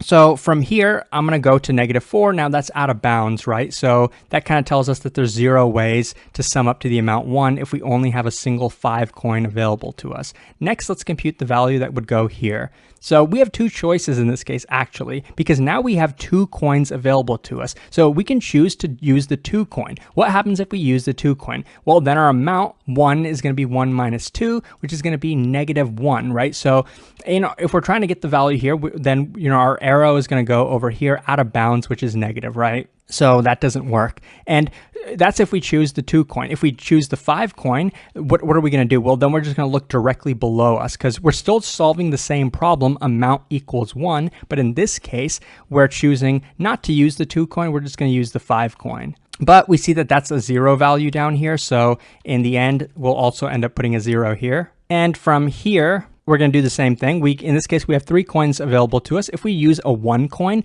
what is that going to put us? Well, we're trying to get to the amount 1. If we use a 1 coin, we'll do 1 minus 1 equals 0. So, okay, then from here, we're going to, go to the spot that has a value of 0, right? That's directly to the right of us, right? That's where 0 is. So then we're going to take this value, add it to this position, right? So 1 is going to be added here, but we don't have to choose this 1 coin, right? We could actually choose the 2 coin. We could ask, okay, instead of choosing 1, what happens if we try to sum up to the value 1 with 2 coins available to us? In that case, we look directly below us and we see that there's a 0 there, and we add 0 to this position. 1 plus 0 will just be 1, so we can leave a 1 in this spot. So, and then you can kind of just continue doing the dynamic programming just like this. One thing you might notice though, let's assume for an arbitrary position like this one, if we use the 2 coin, that'll put us amount is 4, we'll move 2 spots to the right where amount is 2, right? So we're looking all the way to the right. We could also say, okay, we're not going to use the 2 coin, right? We're going to use all the other coins. In that case, we'd have to look directly below us, right? That's perfectly fine. This perfectly works. But one thing you're noticing for a arbitrary position like this one, we have to look both to the right and we have to look below. What does that mean? That means potentially we have to have the entire two-dimensional array in memory, because when we're looking directly to the right of us, we're not just looking one spot. We could be looking 2 spots, 3 spots, 5 spots, right? Depending on what coin value we have. So in that case, we're going to have this entire two-dimensional grid in memory. There's actually a different way we can do this problem if we compute this in this order, right? From here. In that way, we won't have to have the entire grid in memory. We will only have to have up to 2 rows like these. We'll only have to have up to 2 rows in memory, and a row will only be as large as whatever the max amount happens to be, which means the overall memory complexity in that case will be big O of n. Now, you probably don't need this solution to pass your interview unless it's like a super hard interview and your interviewer is looking for it, but I'll show you both of the solutions anyway. I'll show you the code for this solution and the code for the memory solution of O of m by n. Okay, so in this spot, we're asking the same question.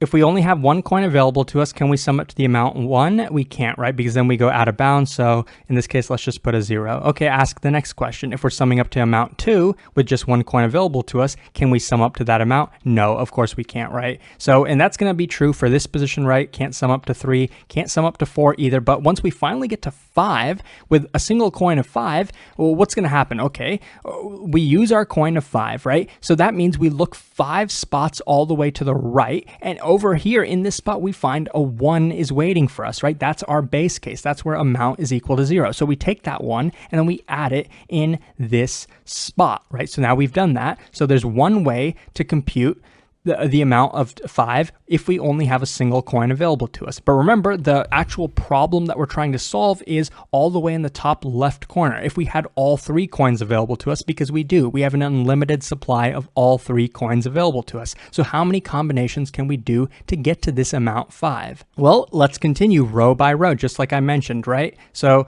now we will need to keep this row in memory for us to be able to compute this row. But once we're computing this row, we actually won't need this bottom row in memory anymore. And I'll show you why that's the case. So now if we had 2 coins available to us, how many ways could we sum up to the amount 1? Well, if we use a 2 coin, we'll go 2 spots to the right, which is out of bounds, so we don't put anything, right? So far, we're at 0. So if we choose not to use the 2 coin and we say, okay, we're just going to use all the remaining coins, then we look directly below us. Again, we find a 0. So in this spot, we say that there are 0 ways to sum up to the amount 1 if we have these 2 coins available to us, which makes sense, right? There's no way you can get a 1 if you have a 2 and a 5 available to you. Now let's do it in this spot. So if we use the 2 coin in this spot, we'll move 2 spots to the right, which we find a 1 here.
for when the amount is 0.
right? So we can add a 1 here. If we choose not to use the 2 coin, we look directly below us, which is a 0, so we don't do anything in that case, right? So we leave a 1 here. There's one way to sum up to the amount 2 with these 2 coins available to us. Now I'm going to start going fast because I don't want to waste too much of your time. So in this spot, we're going to look directly 2 spots to the right, which is a 0, or we're going to look directly down, and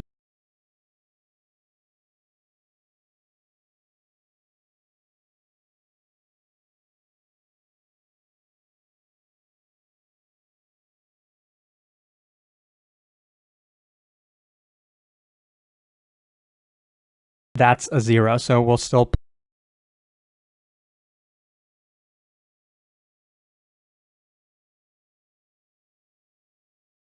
put 0 here. Notice how we're looking multiple spots to the right, but that's okay because we have this row in memory. But when we look down, we're never going to look multiple spots down. That's the key. That's why we only need O of n extra memory.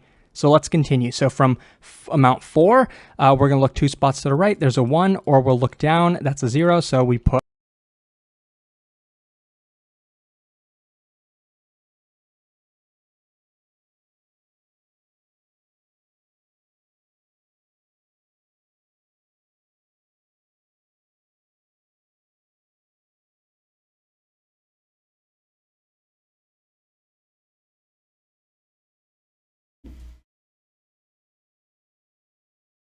one plus 0, 1 here. Here, again, 2 spots to the right. That's a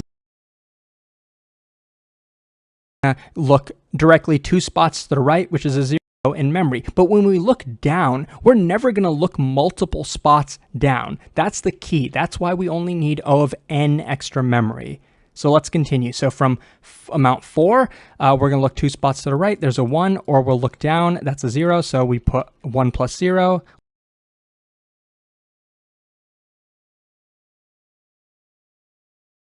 1 here. Here, that's going to be true for this position, right? Can't sum up to 3, can't sum up to 4 either. But once we finally get to 5 with a single coin of 5, well, what's going to happen? Okay, we use our coin of 5, right? So that means we look 5 spots all the way to the right. And over here in this spot, we find a 1 is waiting for us, right? That's our base case. That's where amount is equal to 0. So we take that 1 and then we add it in this spot, right? So now we've done that. So there's one way to compute the amount of 5 if we only have a single coin available to us. But remember, the actual problem that we're trying to solve is all the way in the top left corner. If we had all 3 coins available to us, because we do, we have an unlimited supply of all 3 coins available to us. So how many combinations can we do to get to this amount 5? Well, let's continue row by row, just like I mentioned, right? So now we will need to keep this row in memory for us to be able to compute this row. But once we're computing this row, we actually won't need this bottom row in memory anymore. And I'll show you why that's the case.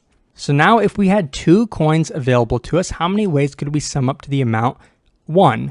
Well, if we use a 2 coin, we'll go 2 spots to the right, which is out of bounds, so we don't put anything, right? So far, we're at 0. So if we choose not to use the 2 coin and we say, okay, we're just going to use all the remaining coins, then we look directly below us. Again, we find a 0. So in this spot, we say that there are 0 ways to sum up to the amount 1 if we have these 2 coins available to us, which makes sense, right? There's no way you can get a 1 if you have a 2 and a 5 available to you. Now let's do it in this spot. So if we use the 2 coin in this spot, we'll move 2 spots to the right, which we find a 1 here, right? So we can add a 1 here. If we choose not to use the 2 coin, we look directly below us, which is a 0, so we don't do anything in that case, right? So we leave a 1 here. There's one way to sum up to the amount 2 with these 2 coins available to us. Now I'm going to start going fast because I don't want to waste too much of your time. So in this spot, we're going to look directly 2 spots to the right, which is a 0, or we're going to look directly down, and that's a 0. So we'll still put 0 here. Notice how we're looking multiple spots to the right, but that's okay because we have this row in memory. But when we look down, we're never going to look multiple spots down.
down. That's the key. That's why we only need O of n extra memory. So let's continue. So from amount 4, we're going to look 2 spots to the right. There's a 1, or we'll look down. That's a 0. So we put 1 plus 0, 1 here. Here, again, 2 spots to the right. That's a 0. Or 1 spot down. That's a 1. So 1 plus 0, we get a 1. Let's continue. So from here, we'll look 1 spot directly to the right. That's 1. We'll look down. That's 0. So we'll put a 1 here. Again, from here, we'll look 1 spot to the right. That's a 1. We'll look 1 spot down. Now we get a 2, right? Because we're adding these two values together. That makes sense, right? Because amount 2, how many different ways could we sum up to this amount 2 if we had all 3 coins available to us? There are 2 ways, right? And from here, we'll look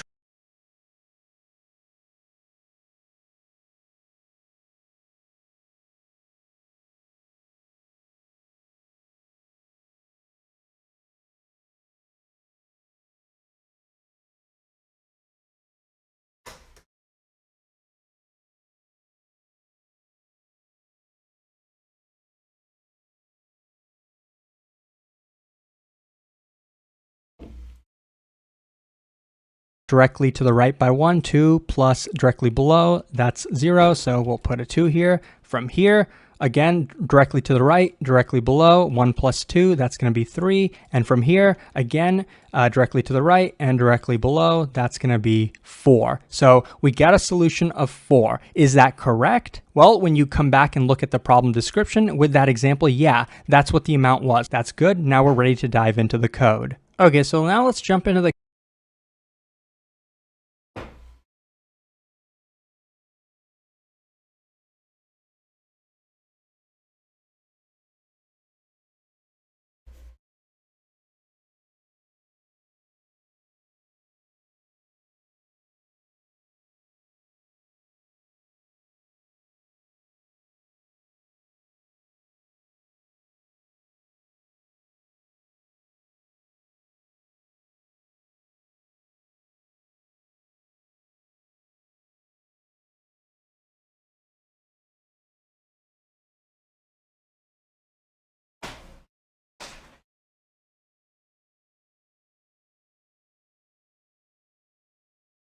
I've written out the recursive relation.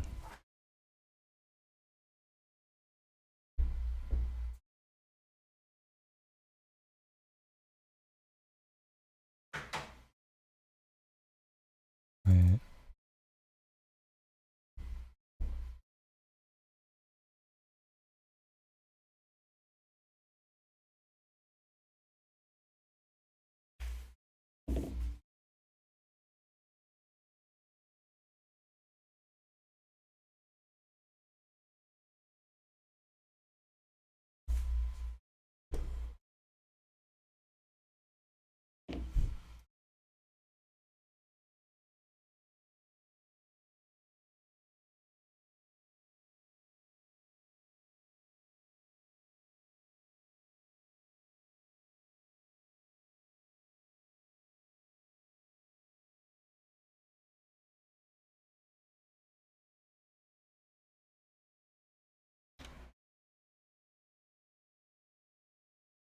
I want to try writing the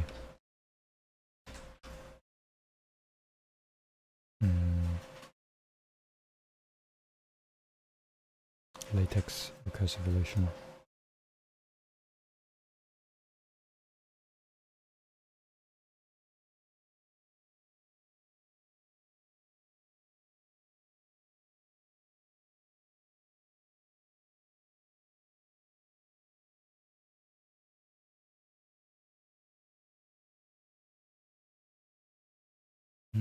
Okay.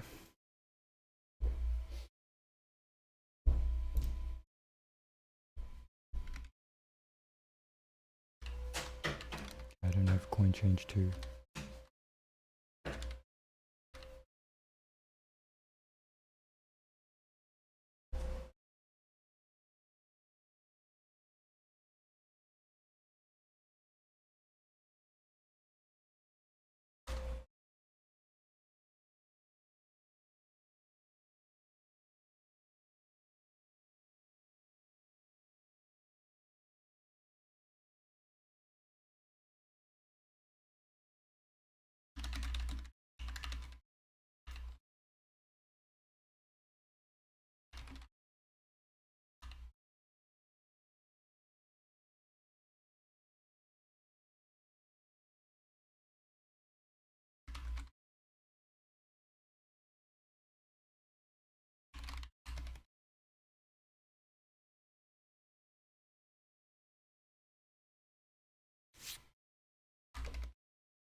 we did it.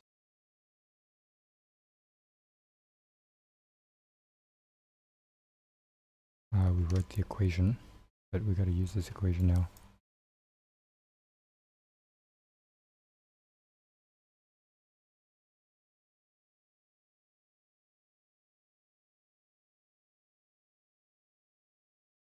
Gonna restart this.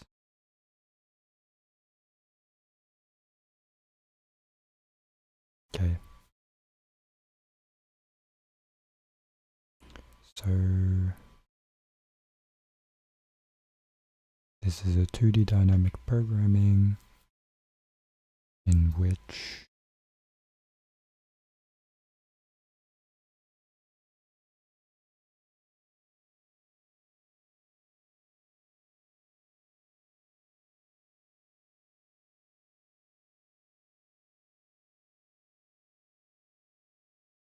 dp is equal to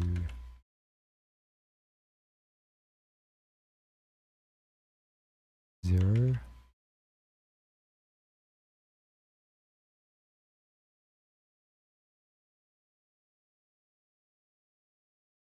for any amount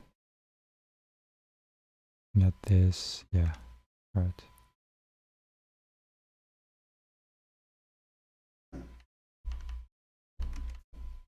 And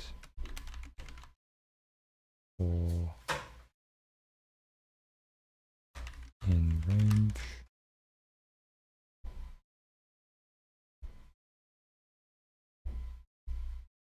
of k,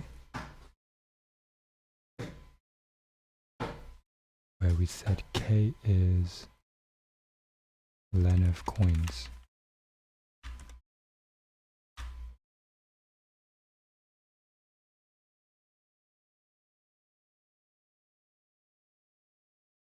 So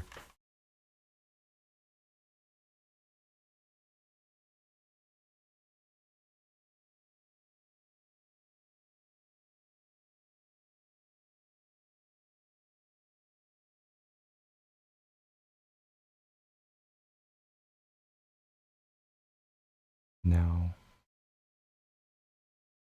for I in range of amounts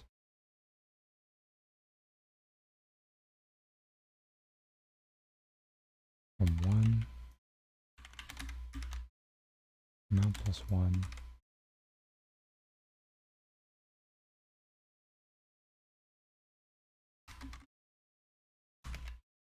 dp of 0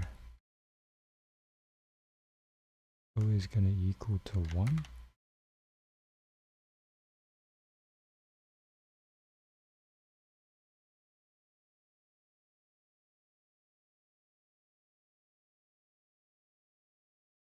For dp I of 0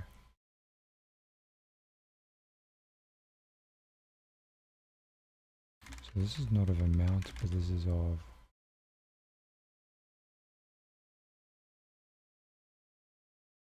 coins.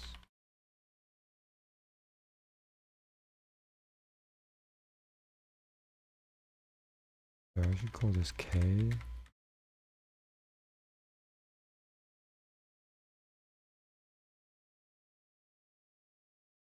Is equal to 0. Is equal to 1.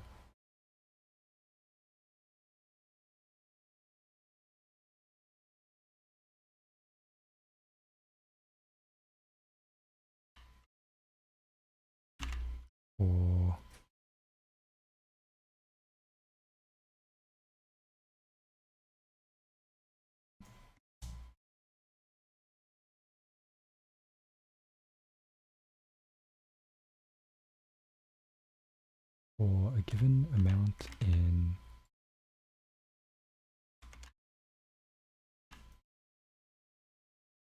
range of amounts, so from 0, say 1 to plus 1,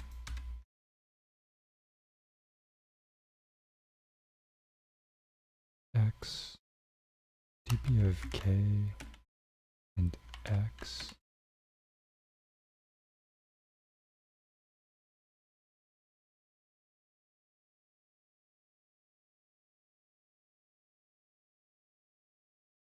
is equal to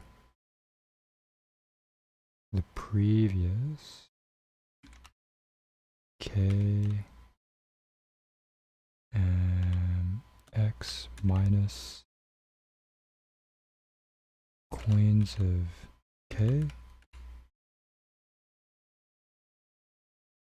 plus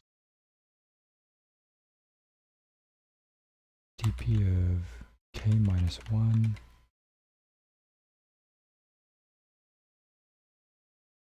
of x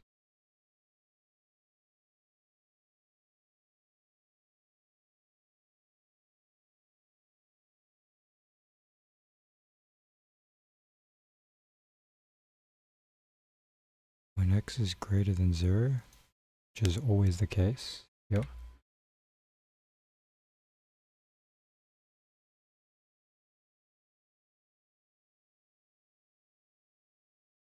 So then we return the dp of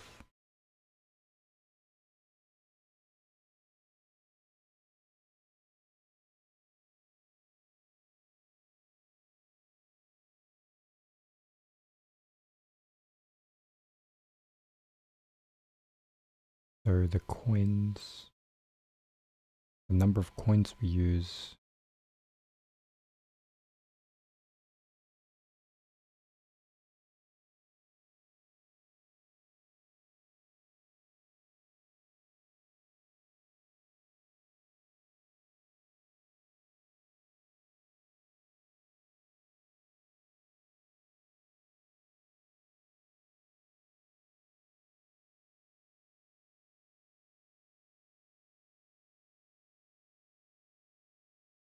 and the last value of coins, or the last value of amount.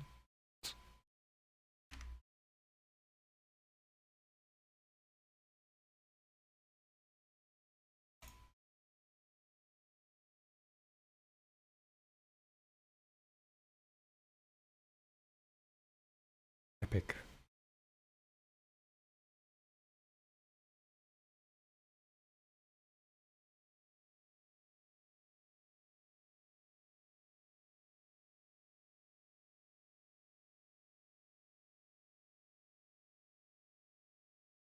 So it is much easier to solve a dynamic programming problem once you understand the recursive solution. And it's a matter of just writing it out.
Index out of range.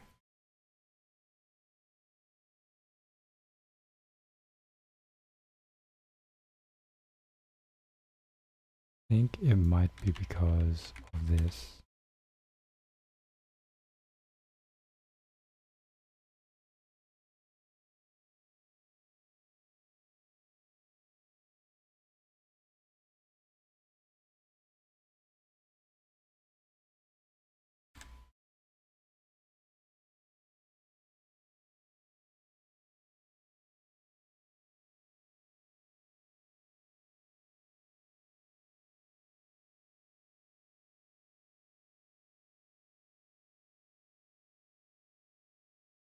Okay, well, let's have a think further.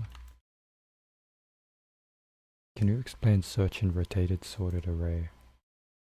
Really? Well, I haven't done this problem before.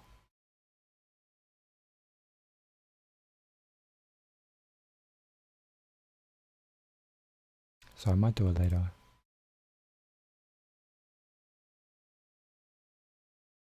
However, I'm trying to figure out why this didn't pass the test cases.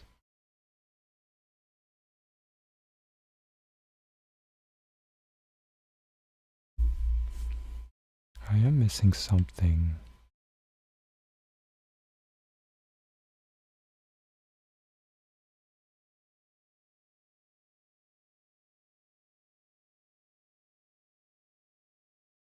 Because when I submit this, we have index out of range or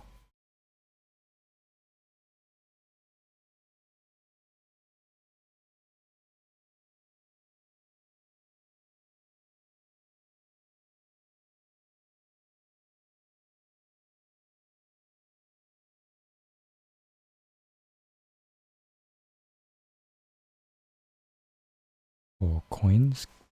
Okay.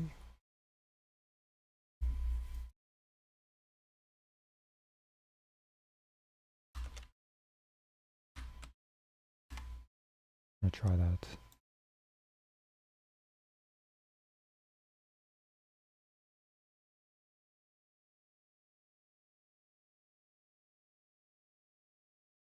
No, so it's not coins K. Could be for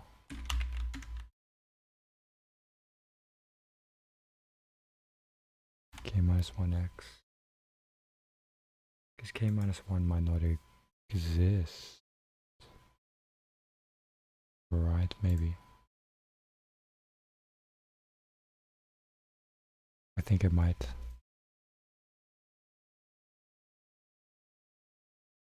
Okay. You're telling me this is the problem? Right, yeah, of course. Actually, that does make sense.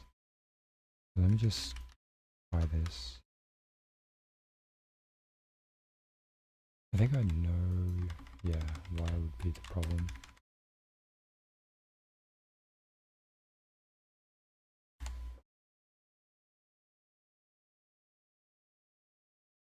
Yeah, I know why it is the problem.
this is fine because you...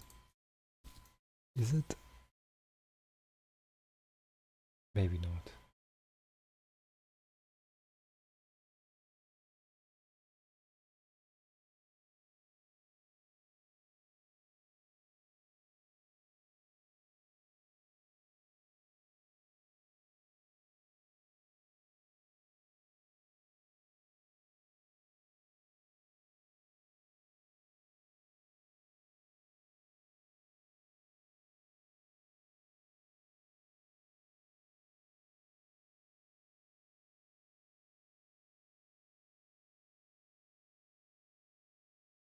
Okay, if it's greater than 0,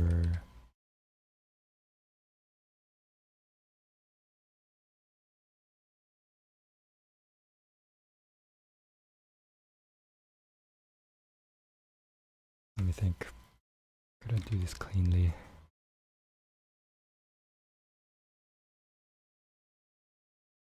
The way to do this cleanly, right?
Yeah, I think that's I can do, I guess.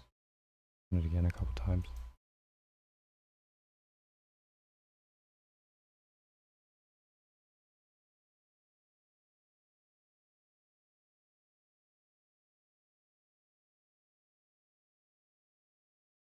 Okay.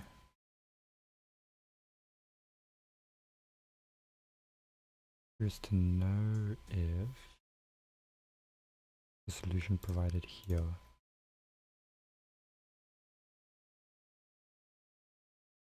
also has the same runtime.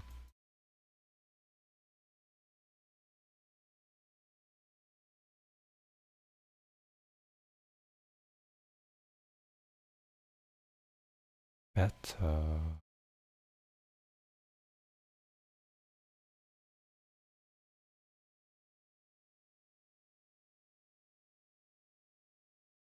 Hmm.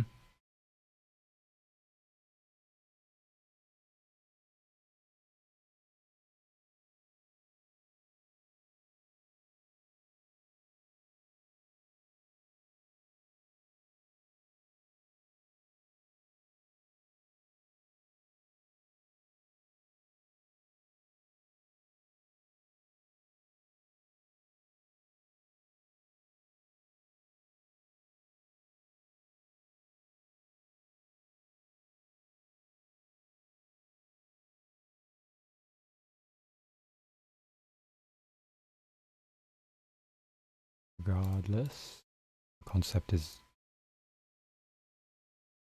there.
I gotta see why my server went down.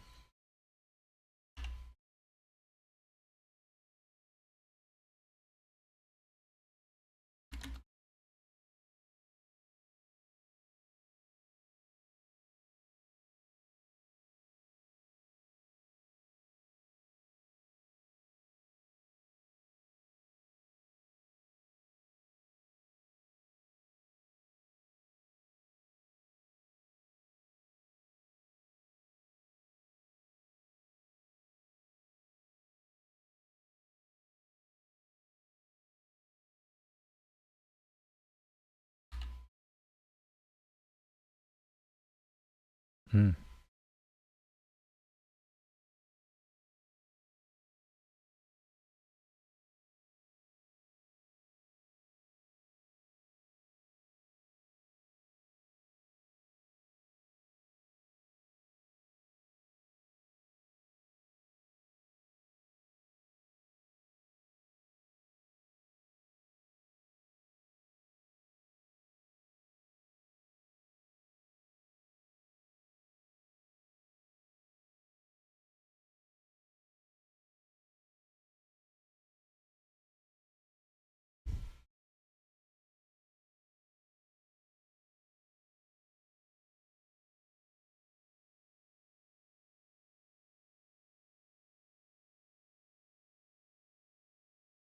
Okay, it's not that it went down, it's just it couldn't be found.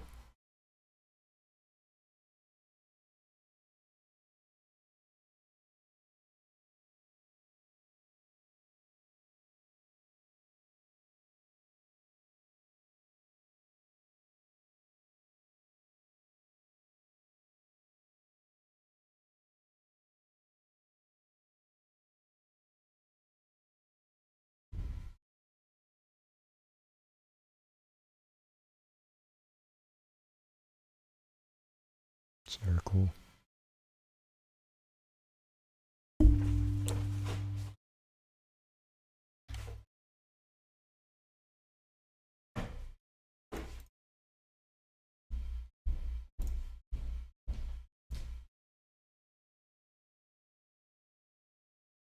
One change, no problem.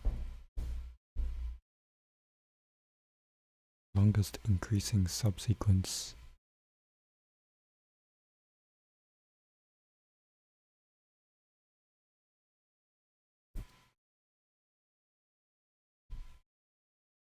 There's a recursive relation for that too. Kind of want to try and figure that out.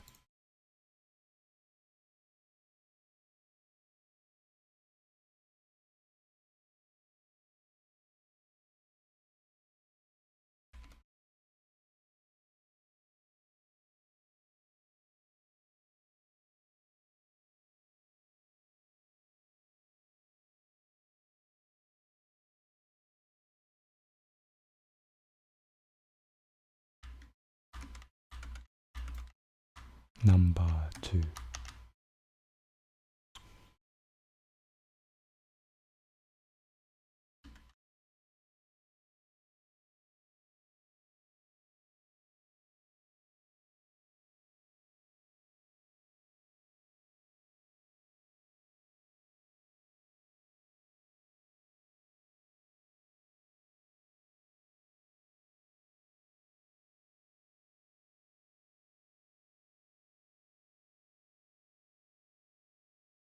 What is the recursive formula in this case? Length of longest increasing subsequence.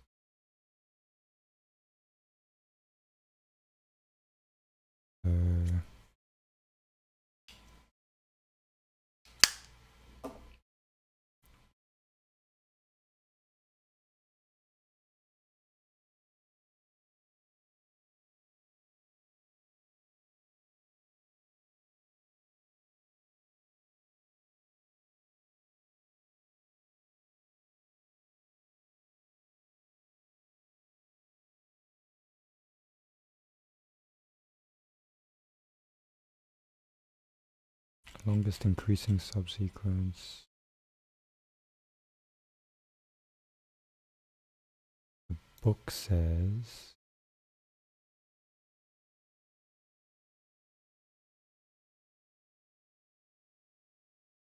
our first problem is to find longest increasing subsequence in an array. This is a maximum length sequence of an array elements that goes from left to right. An element of the sequence is larger than the previous element. For example, in the array, the longest sequence contains 4 elements. Let length k denote the length of the longest increasing subsequence that ends at position k. Thus, we can calculate all values of length k, where k will find out the length of the longest increasing subsequence. For example, the value of the function for the above array are as follows.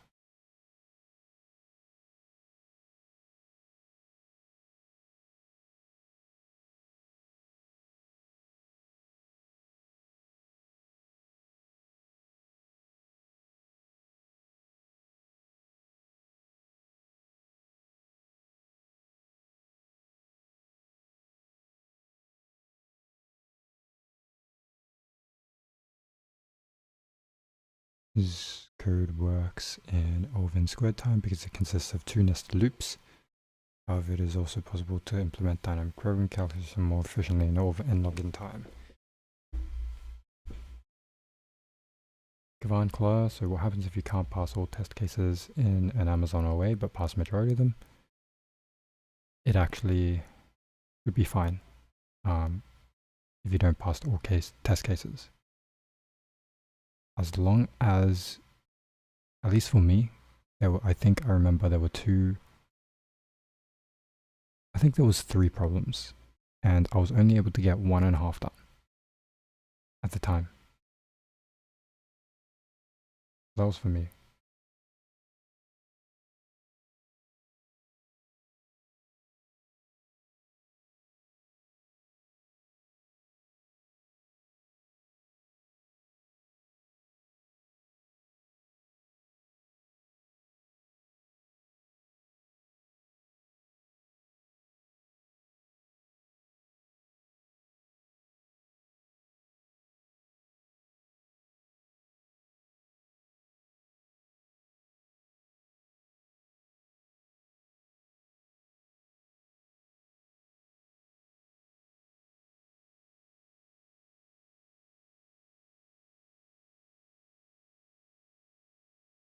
It's at position 6.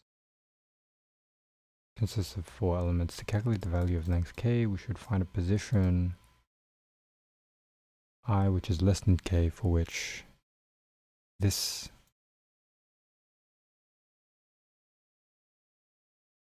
and length I is as large as possible.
Length k.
I think that's the relation.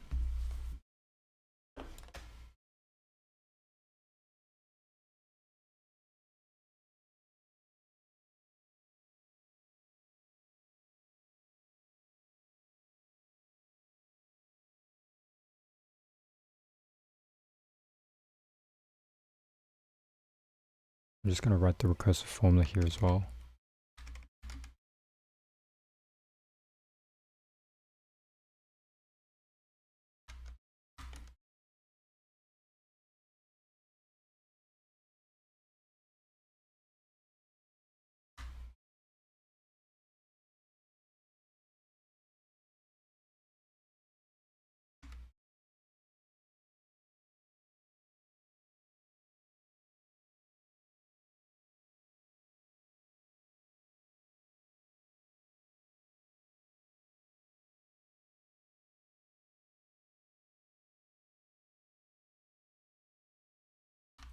And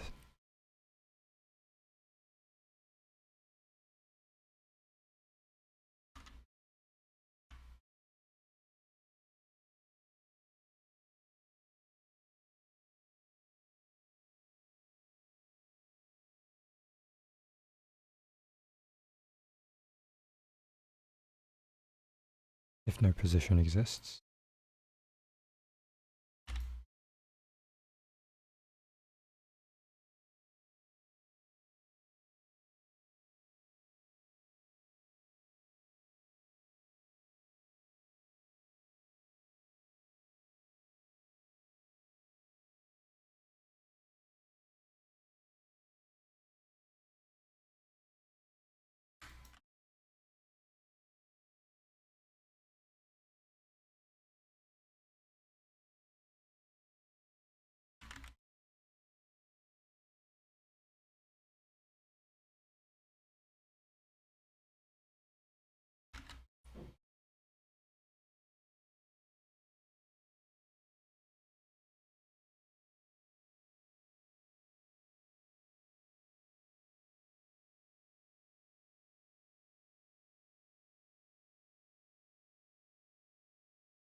if there exists,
I think I want to write this better.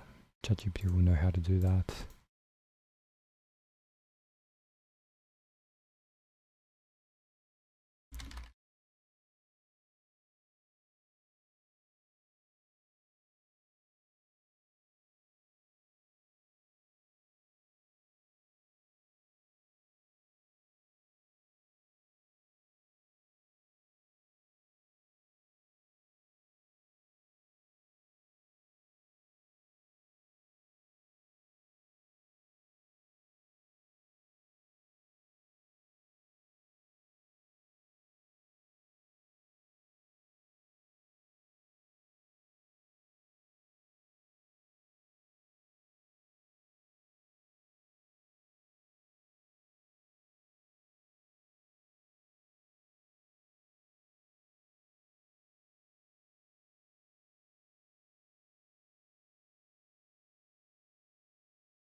Right, I did say AI.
I like this form better.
David, did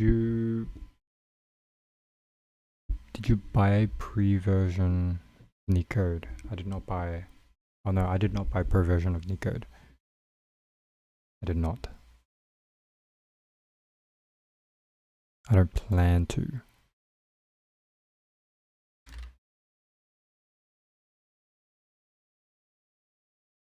Where K is the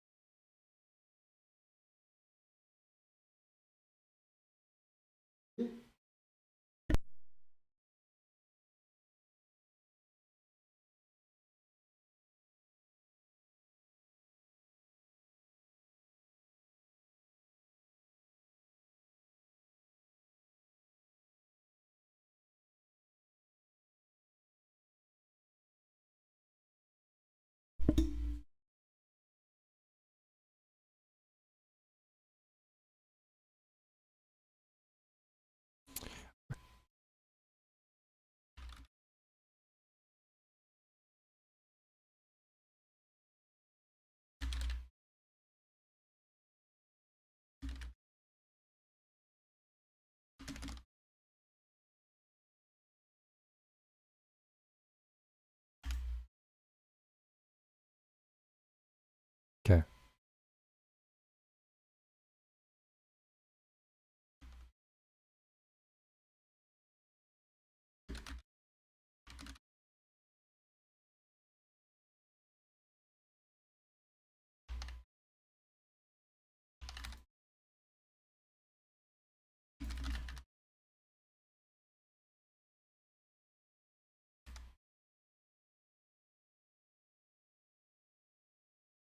Okay, that's fine.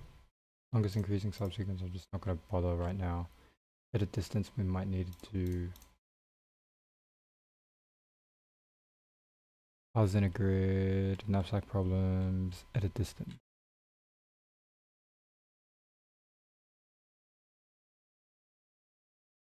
Counting tilings. Okay, edit distance and counting tilings are the last two. So we must do.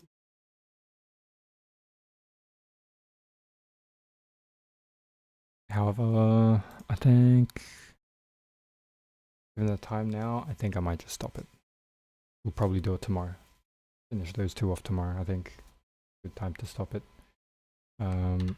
Just gonna check out what things I need to do. EP practice, we can kind of copy this to tomorrow as well.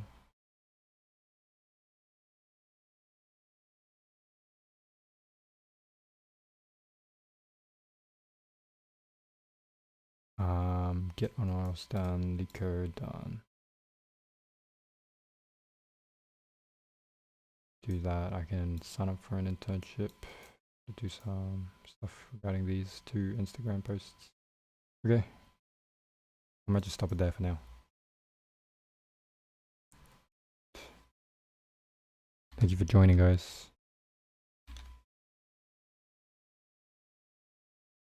I'll catch you guys probably tomorrow. Peace.